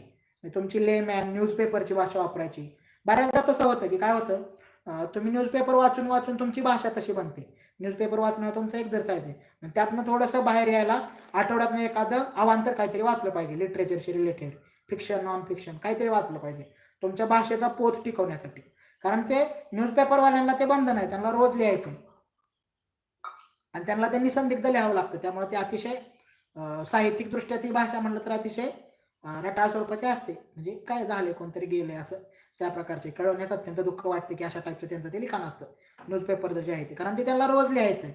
त्यामुळं जे लोक तशी लोक शोधली पाहिजेत सब्जेक्ट वाईज. समजा असं म्हणलं की समजा तुम्हाला पर्यावरणाबद्दल काहीतरी लिहायचं आहे, तर मग परिणिता दांडेकर कशा लिहितात, समजा लोकसत्ता त्यांचं सदर होतं ते पाहिलं पाहिजे. पॉल सायन्सबद्दल तुम्हाला काहीतरी लिहायचं आहे तर मग पळशीकर सर आहेत, पळशीकर सर मराठीत लिहितात आणि इंग्लिशमध्ये पण लिहितात, एक्सप्रेसला लिहितात, लोकसत्ताला लिहितात. म्हणजे भाषा कशा प्रकारची आहे. समजा त्यानंतर तात्विक काही समजा चर्चा आहे तर मग तात्विक लिहिणारे लोक कोण आहेत, समजा मेपुरेगांचं काही लिखाण असेल तर त्या प्रकारची भाषा थोडीशी बघितली पाहिजे. किंवा मुकुंद संगोराम कधी कधी लिहितात, मग ते कल्चरच्या अनुषंगानं थोडंसं जास्त त्यांची भाषा लिरिकल अंगाने जाणारी आहे. म्हणजे ते अलंकारिक स्वरूपाची भाषा असते. मग अग्रलेख जर लिहिला तर त्या पण एखाद्या वेळेस आपल्याला लक्षात येतं की हे कुबेर सरांनी लिहिलंय का मुकुंद संगोरामने लिहिलंय. म्हणजे भाषेचा पोत म्हणजे तुमचा तो रियाजच आहे. जेवढं ते तुम्ही रोज वाचाल त्यावेळेस तुम्हाला भाषेवरून लक्षात येतं की हे कुणी लिहिलेलं असू शकते. आयारबद्दल लिहितं समजा गिरीश कुबेर काय लिहितात समजा मराठीमध्ये म्हणलं तर, इंग्लिशमध्ये म्हणलं तर सी राधामोहन आहेत, त्यांची भाषा थोडीशी आयारसाठी कशा प्रकारची आहे. म्हणजे भाषा आणि तुम्हाला लिटररी भाषा जर वाढवायची असेल तर थोडंसं हे रोजचं न्यूजपेपर आहे 8 दिवसातून 1 दिवस गॅप टाका, न्यूजपेपर वाचू नका. आणि तो जो तुमचा वेळ आहे 2-3 तासाचा त्यात थोडंसं कथा वाचा, कविता वाचा, कादंबरी एखादी वाचा, कोणत्या म्हणजे भाषा तुमचा पोत टिकवण्यासाठी. म्हणजे लिटरेचरचा एसे तुम्हाला लिहायचा असेल आणि यांनी हा तो तुम्हाला उपयोगी पडणार आहे दुसरीकडे जो आहे तो. तर ही साधारणतः आपली एसेची चर्चा होती. पुढचं म्हणजे आपण काय करायला पाहिजे हा त्याकडे येऊया की आत्ता इथून पुढं काय करायला पाहिजे. हे साधारणतः आत्ता आपण लक्षात ठेवलं की सप्टेंबर ही त्यांचा दरवर्षीचा मुद्दा आहे की सप्टेंबरला त्यांची एक्झाम होते मेची जी आहे ती. आत्ता समजा हे कोविड आणि आता आपल्याला माहीत नाही डेट कोणती आहे ते, तरी पण आपण आपल्या बाजूने तयारी काय की 8 दिवसातून थोडंसं काहीतरी हे पेपरची भाषा सोडून दुसरं काहीतरी वाचलं पाहिजे. कोणतंही असेल, समजा तुम्ही सिनेमा बघा त्यातले काही मुद्दे काढून ठेवा, वेब सिरीज बघा त्यातले काही मुद्दे काढून ठेवा, डॉक्युमेंटरीज बघा त्यातले काही मुद्दे काढून ठेवा, तुम्ही वेगळी पुस्तकं वाचा, मराठी वाचा, इंग्लिश वाचा, हिंदी कम्फर्टेबल असेल तर हिंदी वाचा, हिंदी कवितेचे काही चॅनल्स आहेत यूट्यूबवरती ते थोडेसे पहा.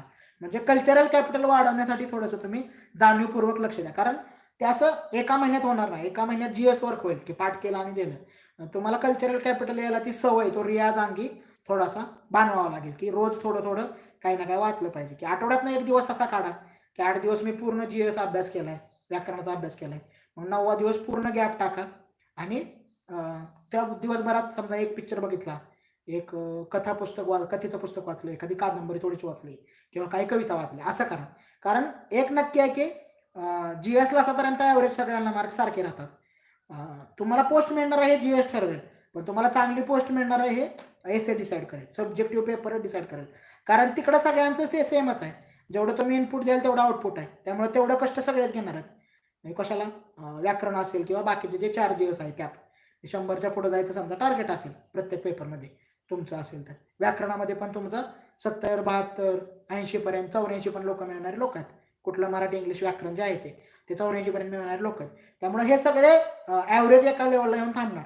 त्यातनं पुढं कोण जाणार? क्लास 1 जे आहे ती DCच व्हायचं आहे मला किंवा DYSPच व्हायचं आहे किंवा SCSTच व्हायचं आहे. ह्याच्यासाठी थोडंसं तुम्हाला सब्जेक्टिव्हमध्ये थोडंसं तुमची भाषा, त्या भाषेत थोडंसं वजन आणावं लागेल जे आहे ती भाषा त्यातला महत्त्वाचा मुद्दा. तर त्याचं प्रिसाईज आहे की पुरवण्या थोड्याशा रविवारी समजा तुम्ही असं ठरवलं की 6 दिवस चांगला सगळा GSचा अभ्यास केलाय आणि रविवारचा दिवस मी पूर्ण. मग रविवारी काय करा, 4-5 पेपर आणा.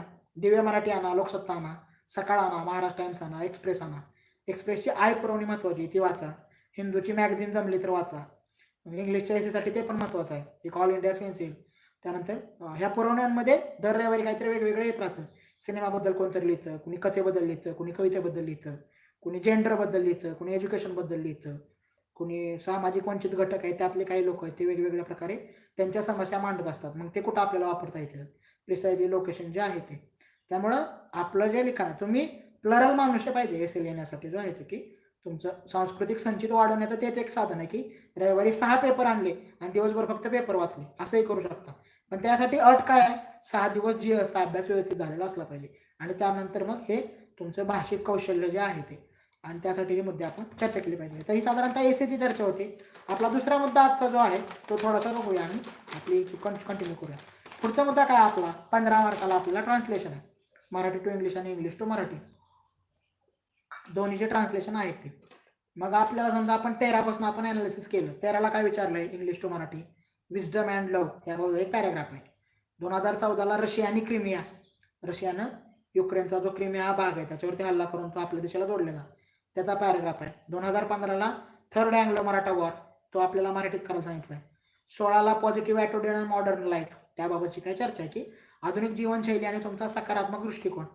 17 अण्णाभाऊ साठेंची माहिती दिली आहे तुम्हाला आणि ती मराठीमध्ये करायची आहे. 18 नासा जे आहे ते अमेरिकेची जी स्पेस एजन्सी आहे त्याच्याबाबत एक पॅरेग्राफ दिला आहे. आणि 19 स्टीम इंजिन दिलं आहे. स्टीम इंजिनची माहिती दिली आहे. वाफेचं इंजिन जे आहे ते मराठीत करायचं आहे. मराठी टू इंग्लिशला काय टॉपिक आहे. 13चा जो आहे तो बुधाची स्टोरी. आता ही बुधा कोण आहे, तुमच्यापैकी काही लोकांनी गोनी दांडेकर वाचला असेल त्यांना लक्षात येईल तो माचीवरला बुधा आहे आणि तो बुधा आंधळा असतो. म्हणजे ज्यांना अवांतर वाचण्याची आवड आहे त्याला ते लगेच ओळखता येईल की माचीवरला बुधामधला आहे आणि ते इंग्लिशमध्ये करायचं आहे. परत महत्त्वाचा मुद्दा काय आहे की इन्फो बेस असेल तर ट्रान्सलेशन करणं जास्त सोपं आहे. लिटरेचर बेस असेल तर आपल्याला प्रिसाईज शब्द सापडत नाही. तुमची हॉकॅब तेवढी तगडी लागते. व्होकॅब्युलरी जे आहे ते की शब्दाचे वेगवेगळे टेक्स्चर आपल्याला कळले पाहिजेत. समजा काय म्हणलं आहे की मारणं हा एक शब्द आहे. समजा मारणे म्हणून ठीक आहे, हत्या करणं, वध करणं हे त्यासाठी वेगवेगळे वापरले गेलेले शब्द आहेत. मारणं जे आहे ते भारतीय संस्कृतीबद्दल विचारलं आहे. मग कल्चरबाबत ती टर्मिनॉलॉजी प्रिसाइजली माहीत लागेल. बैलगाडी शर्यत हे आपल्याला विचारलेलं आहे की मराठी टू इंग्लिश करणे. म्हणजे पुण्यातलं समजा ती बंदी घातली होती बैलगाडीवरती, त्यावरती बैलगाड्यांच्या शर्यतीवरती. जल्लीकट्टू नावाचा सिनेमा येऊन गेला त्यावर, मग त्या परत पाहायला पाहिजे. त्यानंतरचा जो आहे 17चा जो आहे तो काय चित्रपटांचं परिणाम दुष्परिणाम जे आहे त्यावरती आपल्याला प्रश्न एसेवेचे भाषांतर विचारलेलं आहे. तिसरा आहे पैसा आणि विनिमय 19चा जो आहे तो. त्यामुळं ह्यात परत 2 प्रकार पाडता येतात आपल्याला जे दिलेले टॉपिक आहेत त्यावरून जर आपण बोलायचं ठरवलं की आत्तापर्यंत आपल्याला जे विचारलेलं आहे, आत्तापर्यंत आपल्याला कोणकोणते टॉपिक विचारलेले आहेत ह्याचे भाषांतराचे, त्यामध्ये काय म्हणलं आहे, एक विस्डम आणि लव. आयडिया कुठं डिस्कस केली हे बघितलं पाहिजे आणि माहिती कुठं डिस्कस केली. आता रशिया आणि क्रिमिया हे माहितीच आहे. रशिया आणि क्रिमियाचा भाग कसा स्वतःला जोडला ह्याची त्यांनी माहिती दिली. म्हणजे तो IR मधलं एखादा आर्टिकल असणार आहे, वेगवेगळ्या मॅगझिनमधलं किंवा न्यूजपेपरमधलं, ते त्यांनी आहे असं दिलं आहे. थर्ड अँग्लो मराठा वॉर हे इतिहासाकडे गेलं समजा, ती माहिती दिली. Positive attitude and modern life हे थोडंसं सीमेवरचं आहे का, इन्फो आणि ओपिनियन. अण्णाभाऊ साठे हे डिस्क्रिप्टिव्हच आहे, परत माहिती दिली ते तुम्हाला मराठी ट्रान्सलेट करायची. नासा हे परत विज्ञानमधली माहिती आहे. स्टीम इंजिन परत विज्ञानामधली माहिती आहे. म्हणजे तुमचं ग्रॅज्युएशन कोणत्या लेवलचं आहे याचा पण तुम्हाला थोडासा फायदा होऊ शकतो. की जी लोक बॅकग्राऊंड कशा प्रकारचे, समजा नासाबद्दल लिहायचं आहे तर मग प्रिसाइजली शब्द आठवले पाहिजेत की कोणते शब्द आहेत. समजा प्रक्षेपक कशाला म्हटलेला आहे, उपग्रह, सॅटेलाइट आणि प्रक्षेपक जो आहे तो अग्निबाण ज्याला म्हटलेला आहे, तर त्यातले फरक काय हे म्हणले की त्याची टर्मिनॉलॉजी आपल्याला प्रिसाइजली माहीत असायला लागेल. मग त्यासाठी ज्या न्यूज मराठीत येतात ते थोडंसं त्याचं बारकाईने वाचून पाहिजे. म्हणजे हिस्ट्री आलं, जॉग्राफी आलं, सोशॉलॉजीबद्दल आला किंवा राजकारणाबद्दल आला तर आपल्याला त्याचं मराठी शब्द माहीत असतात. आपले गाडं कुठं अडतं, सायन्सचा पॅसेज आला तर तो मराठीत करायला थोडा त्रास होतो. स्टीम इंजिन असेल, नासा असेल किंवा फिलॉसॉफी किंवा लिटरेचरचा जर आला, समजा फिलॉसॉफी किंवा लिटरेचरचा जर एखादा पॅसेज आला आणि तो तुम्हाला काय म्हटलं ह्याचा अनुवाद करा, तर मग थोडंसं आपली गडबड होऊ शकते. मग त्यामुळं ते ओळखता आलं पाहिजे. परत तोच मुद्दा आहे की तुमचा पर्सोना काय आहे आणि त्यांनी काय विचारलेलं आहे, हा त्यातला महत्त्वाचा मुद्दा आहे. माचीवरला बुद्धा म्हणजे हे लिटरेचरच आहे, कादंबरीतलीच गोष्ट आहे, कादंबरीतला पॅसेज आहे. तो इंग्लिशमध्ये करायचं म्हटलं तर जास्त तापदायक आहे.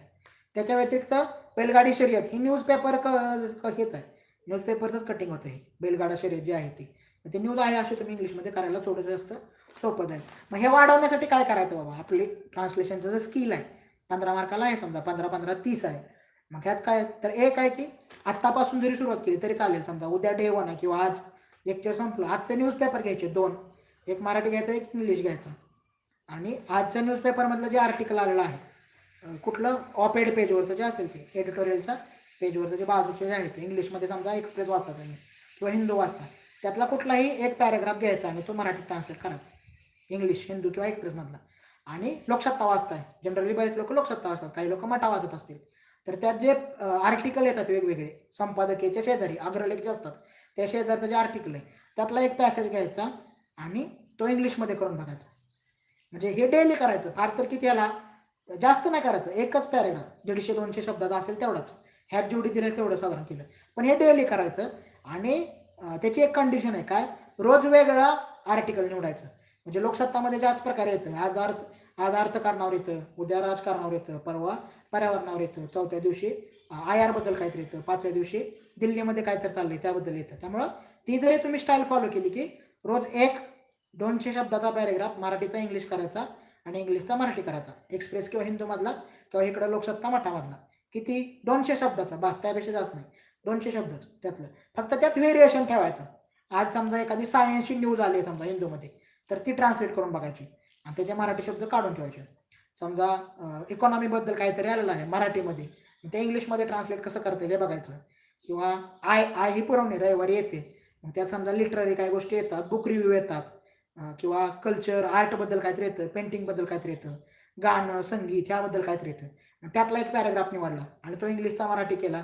आणि मराठीत समजा लोकरंग आहे, चतुरंग आहे, दिव्य मराठीची रसिक पुरवणी चांगली आहे, मग त्यातला मराठीचा समजा एखादा टॉपिक आहे तो इंग्लिशमध्ये करून बघितला. तर असा हा डेली 1 तासाचा एक्सरसाइज करायचा, 1 तास फक्त, 1 तासापेक्षा कमी वेळ लागेल. 200 शब्द मराठीतले इंग्लिश आणि 200 शब्द इंग्लिशचे मराठी, असं रोज कधी आता जरी सुरुवात केली तरी तुमचं ते त्यावेळेस तुम्हाला कुठलंच असं सरप्राईज नाही होणार की आता हे लिटरेचर विचारलं आहे, फिलॉसॉफिकल विचारलं आहे आणि मी तर GS बेस करून आलतो आणि मला इतिहासाच येते फक्त, असं तुम्हाला तिथं सरप्राईज नाही मिळणार. त्यामुळं कितीही हा निरस वाटला, कंटाळा आला तरी हा एक्सरसाइज कंटिन्यू करा आजपासून कधीपर्यंत, जोपर्यंत पेपर आपला होत नाही तोपर्यंत. रोज 1 तास पुरेसा आहे फक्त. म्हणजे 30 मार्कासाठी 1 तास खूपच वेळ झाला. म्हणजे 1 तास हे खूप कमी वेळात जास्त तयारी होते असंच म्हणता येईल आपल्याला. कारण समजा आणि कसं आहे हे तेच निवडतात, करंटमधलं जे काय महत्त्वाचं आहे त्यातलंच काहीतरी ते निवडतात. आता हे काय विचारलं आहे नासाचं, मग नासाचं काहीतरी त्या वर्षी 2018ला असणार आहे. 19 स्टीम इंजिनबद्दल विचारलेलं आहे, 2017 अण्णाभाऊ साठे, मग ती काय जन्मशताब्दी वगैरे ह्या वर्षी त्यांची झाली. मग त्याच्या अनुषंगाने विचारलं आहे का ही बैलगाडी शर्यत हे त्या वर्षी बॅन केली होती सुप्रीम कोर्टाने, जल्लीकट्टू बॅन केलं होतं आणि इथं मावळातले जे आहेत त्या बैलगाड्यांच्या शर्यती बॅन केल्या होत्या. माचीवरला बुधा, गोणी दांडेकर, भारतीय संस्कृती कल्चरबद्दल, रशिया आणि क्रिमिया 2014ला ते झालं ते आहे असं विचारलेलं आहे.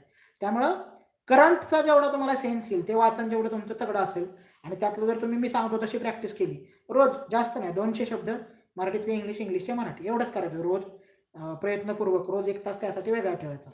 तिसरा मुद्दा काय आपला त्यातला महत्त्वाचा जो आहे तो काय, ह्याची काय 1/3 1/3 सारांश त्याला म्हटलेलं आहे.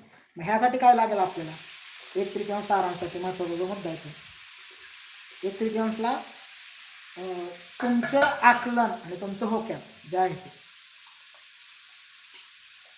तुमचा शब्दसंग्रह किती तगडा आहे तो महत्त्वाचा आहे. 2, दिलेलं तुम्हाला किती समजलंय, तुमच्या शब्दात किती आकलन झालंय. म्हणजे 12वीचा जरी लेवलचा असेल तरी तुम्ही ग्रॅज्युएट झाला आत्ता परीक्षा द्यायची म्हटल्यावर. त्यामुळं त्याचं प्रिसाईज तुम्हाला कळलं पाहिजे मुद्दा जो आहे तो त्यातला, की कशातला ह्यातला एकूण जे दिलेलं आहे ते टॉपिक आपल्याला समजा पहिल्यांदा आहे की आपलं काय आहे की टॉपिक कळला पाहिजे आपल्याला सगळ्यात आधी, कशाबद्दल आहे. दुसरं त्यातली आपली होकॅब किती तगडी आहे, त्यातलं आपलं आकलन कसं आहे. काही लोकांना इतिहास विषय टॉपिक आला तर लगेच समजतो, लिटरेचर आला तर कळत नाही. काही लोकांना सायन्सचं लगेच समजेल काय म्हटलंय. समजा त्यांचं त्या प्रकारचं शिक्षण नाही आहे किंवा ग्रॅज्युएशन त्या प्रकारचं नाही, समजा BA पॉल सायन्समधला मनुष्य आहे आणि त्याला समजा स्टीम इंजिनबद्दल काहीतरी आलं, मग त्यातलं जे कळतंय का लिंक लावणं जे आकलन होणं महत्त्वाचं आहे त्यातलं. मग तुमचा जो CSAT मधला जो मुद्दा आहे रिडिंग आणि कॉम्प्रिहेन्शन, तिथं तुम्हाला प्रश्न विचारला तर त्याची उत्तर द्यायचे. तिथं फक्त तुम्हाला ते वाचून क्रक्स काय कळाला तुम्हाला हे तुम्हाला 225 शब्दाचं तुम्हाला 70-75 शब्दात लिहायचं आहे. 70 शब्दामध्ये तुम्हाला ते लिहायचं. ह्यासाठी काय लागेल तुम्हाला, शांतता लागेल. की दिलेलं वाचलेलं एकदा दोनदा तीनदा हे प्रिसाइजली वाचलं. पर्यायी शब्द थोडेसे लागतील की तिथं काय होतं साधारणतः जनरली काय असतं, एक जी गोष्ट तुम्हाला एका वेळी सांगता येते त्याबद्दल साधारणतः तिथं 3-4 वेळी घालवलेला असतात, किंवा जे तुम्हाला एका शब्दात सांगता येते तिथं तुम्हाला तिथं 5-7 शब्द तिथं सांगितलं. समजा काय आहे की समजा असं एखाद्या टर्मिनॉलॉजी आली की स्त्रियांवर अन्याय करणारी ही व्यवस्था असं म्हटलं तुम्हाला, स्त्रियांवर अन्याय करणारी ही जी प्रस्थापित व्यवस्था असं जर समजा हे आलं तर तुमचं त्याचं सारांशामध्ये काय झालं पाहिजे, पितृसत्ताक व्यवस्था. बस संपलं. वर ज्याला 6-7 शब्द वापरले ते तुम्ही एका शब्दात इथं बसवलं. म्हणजे अनेक शब्दसमूहासाठी एक शब्द हा जो तुम्हाला आपला 10वी-12वीचा एक्झरसाइज होता त्याचा आपल्याला एक बेसिक अंडरस्टँडिंग लागेल की जिथं जास्त वापरलं जातं आहे तिथं आपण कमी शब्दात काही सांगू शकतो का हे आपल्याला कळलं पाहिजे. आणि आकलन तुमचं की मला क्रक्स कळला आहे बाबा हे कशाबद्दल बोललं गेलं, कारण शीर्षक ते महत्त्वाचं आहे. शीर्षक देणं हे त्यातला महत्त्वाचा मुद्दा आहे की जेवढं तुम्ही ॲप्ट शीर्षक द्याल तेवढं ते ॲप्रिशिएट होणार. म्हणजे प्रिसाइजली तुम्हाला ते शीर्षक देणं त्यामध्ये जमलं पाहिजे. आपलं मराठीला विचारलेलं काय आहे, 1/3 सारांश. पसायदान, दुसरा बुद्धिवादाचा विचारला आहे, तिसरा वारली समाजाचा आहे, 4थ्या वर्षी साहित्याबद्दल आहे, 5वा धर्म आणि पंथाबाबत आहे, 6व्या वर्षी अस्पृश्यता, आणि आत्ता 2019 आहे तो मानवतावाद. तर कथित लक्ष्मण शास्त्री जोशी मानवतावादाबद्दल त्यांनी काय लिहिलं आहे. तर मग आता ह्यासाठी आपल्याला काय काय लागेल, पसायदान आहे, मग पसायदानाबद्दल काहीतरी लिहिलं आहे. मग पसायदान हे समजा ज्ञानेश्वरांचं. मग ती भाषा कशा प्रकारची, आता ते पसायदानाबद्दल लिहिलं म्हणजे इसेन्शियल ते तात्विक भाषेत लिहिलेलं असणार आहे, फिलॉसॉफिकल असणार आहे. मग त्याच्यासाठी तुम्हाला थोडंसं तशा शब्दांची तुम्हाला निकड लागेल, तसे शब्द तुम्हाला वापरायची. किंवा ते म्हणजे समजा लोकसत्ताला ते टिळक सर लिहितात, अभय टिळक जे आहेत ते चैतन्य प्रेम जे आहे ते, मग तिथं समजा त्या प्रकारचे काय आपल्याला शब्द सापडत आहेत का, म्हणजे प्रिसाइजली शब्द माहीत असणं पाहिजे आणि त्याचे नेमके अर्थ माहीत असणं पाहिजे. त्यासाठी तो पण एक्झरसाईज चांगला आहे की अभय टिळक सर जे लिहितात तिथं वेगवेगळ्या, किंवा हिंदू तुम्ही एक्सप्रेस वगैरे वाचत असाल, हिंदू वाचत असाल तर तिथं फेथ FAITH फेथ म्हणून कॉलम असतो, जिथं शब्द कोड असतं त्याच्या शेजारी फेथ म्हणून कॉलम असतो, त्याबद्दल फिलॉसॉफीबद्दल काय काय काय लिहिलेलं असतं. बुद्धिवाद आहे, बुद्धिवादाबद्दल लिहिलेलं आहे. वारली समाज हा आता इन्फोबेस्ड आहे की वारली समाजाबद्दल त्यांनी माहिती दिली आहे. ते माहिती आपण दिलेली माहिती आपण थोडक्यात लिहू शकतो.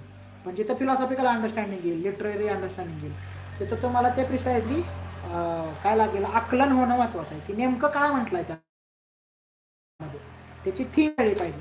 या पॅसेजची जी आहे ती थीम लाईन कळणं सगळ्यात जास्त महत्त्वाचं आहे.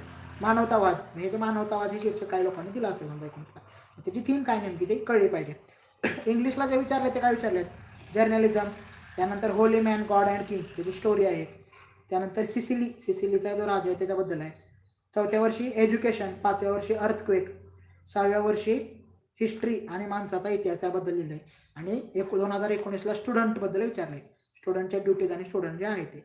मग हे जे एकूण आकलनासाठी काय लागेल तुम्हाला, प्रॅक्टिस लागेल की जेवढं तुमचं वाचन डायव्हर्स असेल, जेवढं चांगलं असेल, वेगात असेल, आणि वाचलेलं ग्रास्प करायची पॉवर जेवढी असेल, ताकद क्षमता तुमची, त्यानुसार ते जास्त ॲप्रिशिएट होईल. मग ह्याच्यासाठी एक्झरसाईज काय करता येईल, समजा आता आपल्याकडे ही ती क्षमता नाही आहे किंवा कमी आहे असं आपण समजू, आणि ती आपल्याला कशीही करता येईल, वाढवता येईल ती जी क्षमता आहे ती. तर त्यासाठी महत्त्वाचा मुद्दा काय आहे, आपलं परत न्यूजपेपरकडे आलो आपण की समजा एक आर्टिकल आहे, न्यूजपेपर आर्टिकल 1000 शब्दाचे 1500 शब्दाचे असतात ते वाचलं आणि त्याचा सारांश लिहायचा प्रयत्न केला. म्हणजे दोन्ही गोष्टी होतील, तुमच्या नोट्स तयार होतील, म्हणजे कशालाही लागतील नंतर. समजा तुम्ही MPSC UPSC एकत्र करतात तर त्याचा पण फायदा होईल. किंवा मग समजा इंग्लिशमधलं आर्टिकल आहे ते तुम्ही मराठीत त्याचा सारांश लिहिला, म्हणजे सारांश लिहायची प्रॅक्टिस झाली आणि तुमची भाषांतराची पण प्रॅक्टिस झाली. किंवा मराठीत समजा रविवारची पुरवणी येते, त्यामध्ये एक मोठं 2-2.5 हजार शब्दांचं आर्टिकल असतं, मग त्याचा सारांश लिहिता येतं का? म्हणजे जेवढं तुम्ही प्रॅक्टिस कराल हे तेवढं जमेल. आणि दुसरा मुद्दा त्यातला महत्त्वाचा आहे की सब्जेक्ट डायव्हर्स ठेवा प्रॅक्टिस करताना. आज इकॉनॉमीबद्दल केलं, उद्या जॉग्राफीबद्दल करा, परवा पॉलिटीबद्दल करा, त्यानंतर एन्व्हायरमेंटबद्दल करा. म्हणजे जे काही आपले सब्जेक्ट आहेत, कृषीबद्दल काय येतं आहे का समजा. आता समजा तो महत्त्वाचा मुद्दा आहे की ॲग्रीबद्दल जर तुम्हाला एसे विचारला तर जे लोक ॲग्रोवन वाचतायत त्यांना फायदा होणार, की जे लोक किंवा जे लोक त्यामध्ये आहेत, समजा तुमच्या घरचं कोणी शेती करत असेल आणि तुम्हाला त्याबद्दल डिटेलमध्ये माहिती आहे बाबा शेतीची, हमी भाव काय असतो, कोण देतं, आपल्या पिकाला किती हमी भाव मिळतो, ऊसाला किती मिळतो, कापसाला किती मिळतो, म्हणजे आपल्याला ह्याचा सेन्स असला पाहिजे. आपल्या घरी जे पिकतं ह्याचं बाजारात काय मूल्य होतं, आपले वडील शेतकरी असेल तर त्या वडिलांना नेमके काय अडचणी येतात, कर्ज मिळताना काय करावं लागतं, कृषी कर्ज काय आहे, त्याचा विमा कसा भरला जातो, त्याचा विम्याचे हप्ते कसे असतात, ते रिटर्न्स कसे मिळतात, मग पंचनामा कोणाची जबाबदारी कोणाची असते. समजा अवकाळी पाऊस पडला, गारा पडल्या, तर मग ते पंचनामा करायला कोण येतं, कोतवाला असतो का ग्रामसचिव असतो का तलाठी असतो, कोण असतं. मग त्याचं म्हणजे तुमचं फर्स्ट हँड इन्फॉर्मेशन लागेल लिहिण्यासाठी जे आहे ते कुठल्याही प्रकारचं असेल तर ते एसे असू द्या, अनुवाद, म्हणजे तुमचं कल्चरल कॅपिटल केवढं आहे तुम्हाला तेवढे शब्द जास्त सुचत जातील आणि जेवढे जास्त शब्द सुचत जातील तेवढं तुम्हाला ते प्रिसाइजली लिहिता येईल. की अनुवाद असेल, एक ते तेव्हा सारांश असेल किंवा एसे लिहिणं जे असेल ते. त्यामुळं तिन्ही गोष्टी ह्या करण्यासाठी तुम्हाला सगळ्या गोष्टी कुठे येऊन अडतात. वाचन डायव्हर्स पाहिजे, तुमचं लिखाणावरचं कसं पाहिजे, वाचलेलं प्रिसाइजली कन्साइजली मांडता आलं पाहिजे, आणि 2 भाषांमध्ये थोडीशी बेसिक जाण पाहिजे. की मराठीचा आपला ब्रिंगिंग आहे त्यामुळे असेल, त्यामुळे इंग्लिश टू मराठी करता येतं, पण मराठी इंग्लिश करायचं म्हणलं की थोडंसं त्रास होतो.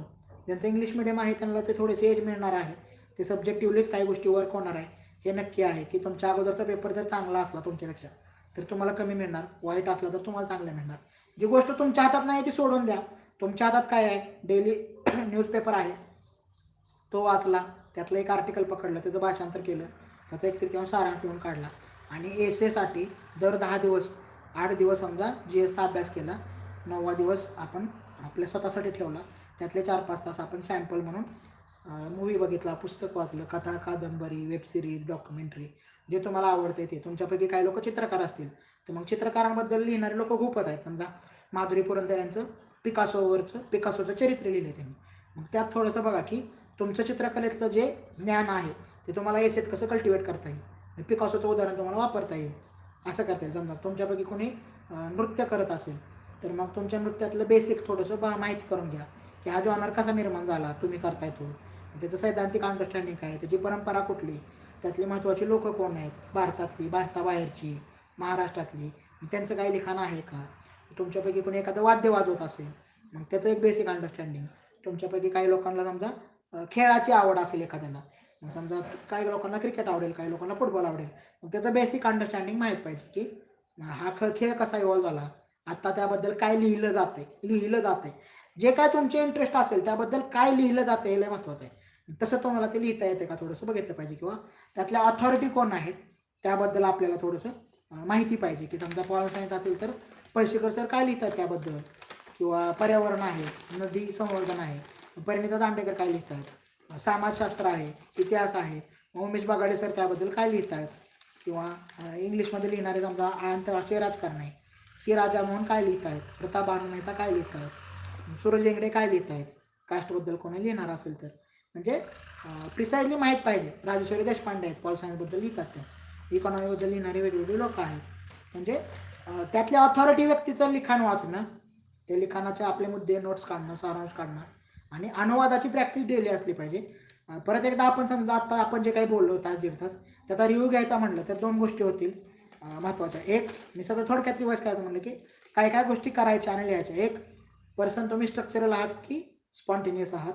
दुसरा मुद्दा, एसेचा टॉपिक चूज करता आला पाहिजे. तुम्ही इन्फो बेस लिहायला कम्फर्टेबल आहे का लिटरेचर ओपिनियन बेस लिहायला कम्फर्टेबल आहे. 3, भाषांतरामध्ये टॉपिक कळला पाहिजे, इन्फो बेस आहे का ओपिनियन बेस आहे, त्याचा हे कुठला आहे प्रॅक्टिसचा मुद्दा भाषांतराच्या, आणि चौथा अनुवादामध्ये डेली प्रॅक्टिस परत तीच. म्हणजे भाषांतराने हे जे आहे 1/3 सारांश, त्यासाठी तुम्हाला प्रॅक्टिस लागेल आणि एसेसाठी वाचन लागेल. आणि इंग्लिश म्हणजे म्हणलं होकॅब वाढवण्यासाठी शब्दकोडे सोडवण्यासारखा साधा एक्झरसाईज जरी केला, इंग्लिश ज्यांना सुधारायचं आहे त्यांनी, म्हणजे शब्द रोज समजा एक्सप्रेसमध्ये येतं शब्दकोड, तर ते बघून जरी सोडवलं सुरुवातीला, की समजा कालचा पेपर घेतला, आज त्याचं उत्तर आलेलं असतं, त्याचं उत्तर बघून कालचं आज टॅली केली, त्यातले आपल्याला किती बाबा ओळखता येत आहेत, असं जरी केला महिनाभर एक्झरसाईज, तरी आपल्याला त्यातून आपले नवीन शब्द रोज 5 शब्द नवीन लिहून ठेवणं, अशा प्रकारच्या गोष्टी इंग्लिशसाठी पण तुम्ही करू शकता. परत म्हणलं की 400 शब्द म्हणजे शब्द मर्यादा महत्त्वाची आहे. दुसरं प्रिसाइजली, कन्साइजली आणि नेमका टू द पॉईंट एसे लिहिता आला पाहिजे, कारण आयडिया खूप मोठ्या आहेत. म्हणजे एज्युकेशनबद्दल खूपच लिहिता येऊ शकतं. समजा आता राष्ट्रीय शैक्षणिक धोरण आलं आहे, तो पण महत्त्वाचा टॉपिक आहे जो रिपीट होऊ शकतो एसीला. एज्युकेशनबद्दलचे आहे ते की आदर्श शिक्षण किंवा आदर्श शिक्षक विचारून झालं आहे, त्यामुळे शिक्षणाबाबत काहीतरी विचारलं जाऊ शकतं. त्यामुळं आरोग्य आहे, जेंडर परत महत्त्वाचा आहे की लिंगभावाबाबत आता खूप सगळं लिहून येते वेगवेगळ्या प्रकारचे, तो कायम चर्चेत असणारा मुद्दा आहे समजा जेंडर जे आहे ते. त्यानंतर तिसरा आता इंडियन किचन आला, तुम्ही द ग्रेट इंडियन किचन तो बघितला पाहिजे. जेंडरबाबत काय आर्ग्युमेंट आहे, स्त्रीचं स्थान आणि एकूण किचन व्यवस्था जी आहे ती आणि पितृसत्ता याचा त्यांनी जो संबंध लावला आहे तो, म्हणजे एक्सपेक्टेड टॉपिक मी तुम्हाला सांगतोय. 1 शिक्षण, 2 आरोग्य, 3 जेंडर किंवा महिलांविषयी काहीतरी, तिसरं पितृसत्तेविषयी काहीतरी आलं पाहिजे, चौथं येतो ॲग्रिकल्चर कृषीविषयी काहीतरी एक्सपेक्टेड आपण करायला पाहिजे. ह्या 5 वर्ष निदान माहिती तरी किमान तुम्ही गोळा करून ठेवली पाहिजे. की नवीन नवीन वेगवेगळे मॅगझिन असतात, त्यावर हजार शब्दाचे त्यावर आर्टिकल असतात. मग त्यातलं समजा दोन्ही गोष्टी आहेत, 1 माहिती गोळा करायची, 2 त्या माहितीवरून आपलं मत बनवायचं, माझं मत त्याबद्दल काय आहे, जेंडरबाबत माझं मत असं आहे बाबा, की स्वतःचं आकलन त्यामध्ये महत्त्वाचं आहे. की माहिती एवढी आहे आणि या माहितीवरून माझं मत असं म्हटलं आहे, म्हणजे सगळ्यांची मिळणारी माहिती आणि स्वतःचं मत, सगळ्या जणांकडून गोळा करायची ती माहिती आणि आपलं मत बनणं, हे त्यातला महत्त्वाचा मुद्दा आहे. म्हणजे तुमचा केस प्लीड करण्यासाठी की एसीला तुम्ही कोणताही स्टँड घेतला तर त्याचे काही तुमचे मार्क कट होत नाहीत किंवा वाढत नाहीत. तुम्ही जो घेतलेला स्टँड आहे तो तुम्ही कसं डिलिव्हर करता, तो प्लीड कसा करता, हे जास्त महत्त्वाचं ठरतं एसीमध्ये जे आहे ते. त्यामुळं ही साधारणतः आपली एसेची चर्चा होती की मराठी आणि इंग्लिश एसे कसे लिहायचे, तयारी कशी करायची, प्रॅक्टिस काय करायची, वाचायचं काय, आजपर्यंतच्या एसेचं विश्लेषण, त्याचे प्रकार कोणते, तुमचा पर्सोना कसा महत्त्वाचा आहे, तर याची साधारण आपण ही चर्चा केली. मार्गीच्या तुमच्या काही शंका असतील तर परत मार्गीशी संपर्क साधा, कमेंट बॉक्समध्ये केलं तरी चालेल, किंवा जो तुम्हाला त्याचे कॉन्टॅक्टसाठीचे वेगवेगळे नंबर आहेत ते पण तुम्हाला त्या ठिकाणी उपलब्ध आहेत. टेलिग्राम चॅनल आहे आपला, त्यावरती देखील तुम्ही ते सबस्क्राईब करून तुमच्या ज्या काही अडचणी असतील, शंका असतील एसेबाबत किंवा बाकी कोणत्याही GS जे आहेत ते, त्याबाबत रिस्पेक्टिव्ह फॅकल्टी किंवा मी त्या शंका दूर करण्याचा प्रयत्न करू. मिळून आपण मेन्सची तयारीला लागूया. सप्टेंबर ऑगस्ट हे साधारणतः प्रिसाइजली किमान डोक्यात ठेवा. आत्ताचं जे काय चाललं आहे त्यानुसार डेट तर फिक्स नाही आहे नक्की आहे, पण आपण अभ्यासाला लागणं महत्त्वाचं आहे. रिझल्ट आल्यावर बघू. रिझल्ट आला आणि तुम्ही नसला किंवा तुम्ही असला, काही असेल, हो असेल किंवा नसेल ही एक शक्यता आहे, पण नाही आहे म्हणून तुम्ही अभ्यास सोडणार आहे का? नाही. अभ्यास जर तुम्ही करणार आहे, ह्या वर्षी नाही झालं पुढच्या वर्षी परत प्रिलियम देणार आहे, त्यामुळं वेळ न घालवता तयारीला लागा. डेली जे काय आहे ते तुमचं कंटिन्युटी आहे ती ठेवा. आणि अनुवादाची म्हणलं की प्रॅक्टिसनंच होणार आहे ते. ज्यांना भाषांतर करायचे ते की डेली तो 1 पॅरेग्राफ भाषांतर करायचा, डेली एका पॅरेग्राफचा 1/3 सारांश लिहायचा, आणि दर 9-10 दिवसांनी थोडासा गॅप ठेवून अदर दॅन आपलं जे अभ्यासाचं आहे त्याच्या व्यतिरिक्त थोडं काहीतरी वाचायचं, बघायचं, डॉक्युमेंटरी, वेबसिरीज किंवा कुठलंही पुस्तक, चांगले सिनेमे बघणं त्याला म्हटलं. आता मोबाईलमुळे तुम्हाला ते सगळं शक्य आहे. तुम्हाला चांगले तमिळ सिनेमे मिळतात, मल्याळम मिळतात, इंग्लिश सिनेमे काय बघायला मिळतात, किंवा काही कोरियन सिनेमे पाहायला मिळतात, वेगवेगळ्या वेबसिरीज पाहायला मिळतात. तर त्याची थोडंसं तुम्ही स्वतःला सवय लावून घ्या, कारण जेवढी तुमची उदाहरणं डायव्हर्स असतील तेवढे तुम्हाला जास्त मार्क मिळतील. मागाशी मी जसं म्हणलं की हे पॉलिटिक्स ते सगळेच लिहिणार लाल बहादूर शास्त्री, आणि ते सगळ्यांनी लिहिल्यामुळे ते 0ला जाणार. तुम्ही कोणतरी बारीक लिहिलं पाहिजे, बाबा सारे पाटील आहेत, बाबा सारे पाटलांचं मला हे माहिती आहे की काय प्रिसाइजली, बाबा त्यांच्या प्रामाणिकपणाचा हा किस्सा मला माहिती आहे, तो तुम्ही लिहिला तर ते जास्त ॲप्रिशिएट होईल. लोकल तुमच्या आसपासची उदाहरणं लिहा. तुम्ही डायरेक्ट गांधीजींची भीती घातली तर मग ते ऐकणार नाही. त्यामुळं दरवेळेस तुम्ही मोठी मोठी उदाहरणं किंवा मोठ्या लोकांची उदाहरणं, कारण ते सगळेच लिहिणार आहेत त्यामुळे ते ॲप्रिशिएट नाही होणार. त्यामुळं तुमची उदाहरणं पाहिजे, तुमच्या आसपासचं जेवढं असेल तेवढं ते जास्त ॲप्रिशिएट होईल. की तुमच्या आजूबाजूचे जे आहे जेवढं लोकल उदाहरण तुम्हाला सापडेल, की समजा लोकल वोकल करण्याची जी गोष्ट आहे ते, त्यामुळे प्रिसाइजली तशी उदाहरणं तुम्ही एसेमध्ये वापरण्यासाठी शोधली पाहिजेत. तर साधारणतः ही आपली चर्चा होती. काही तुम्हाला शंका असतील तर आमच्याशी संपर्क साधा. आत्ता मी या ठिकाणी थांबतो. धन्यवाद.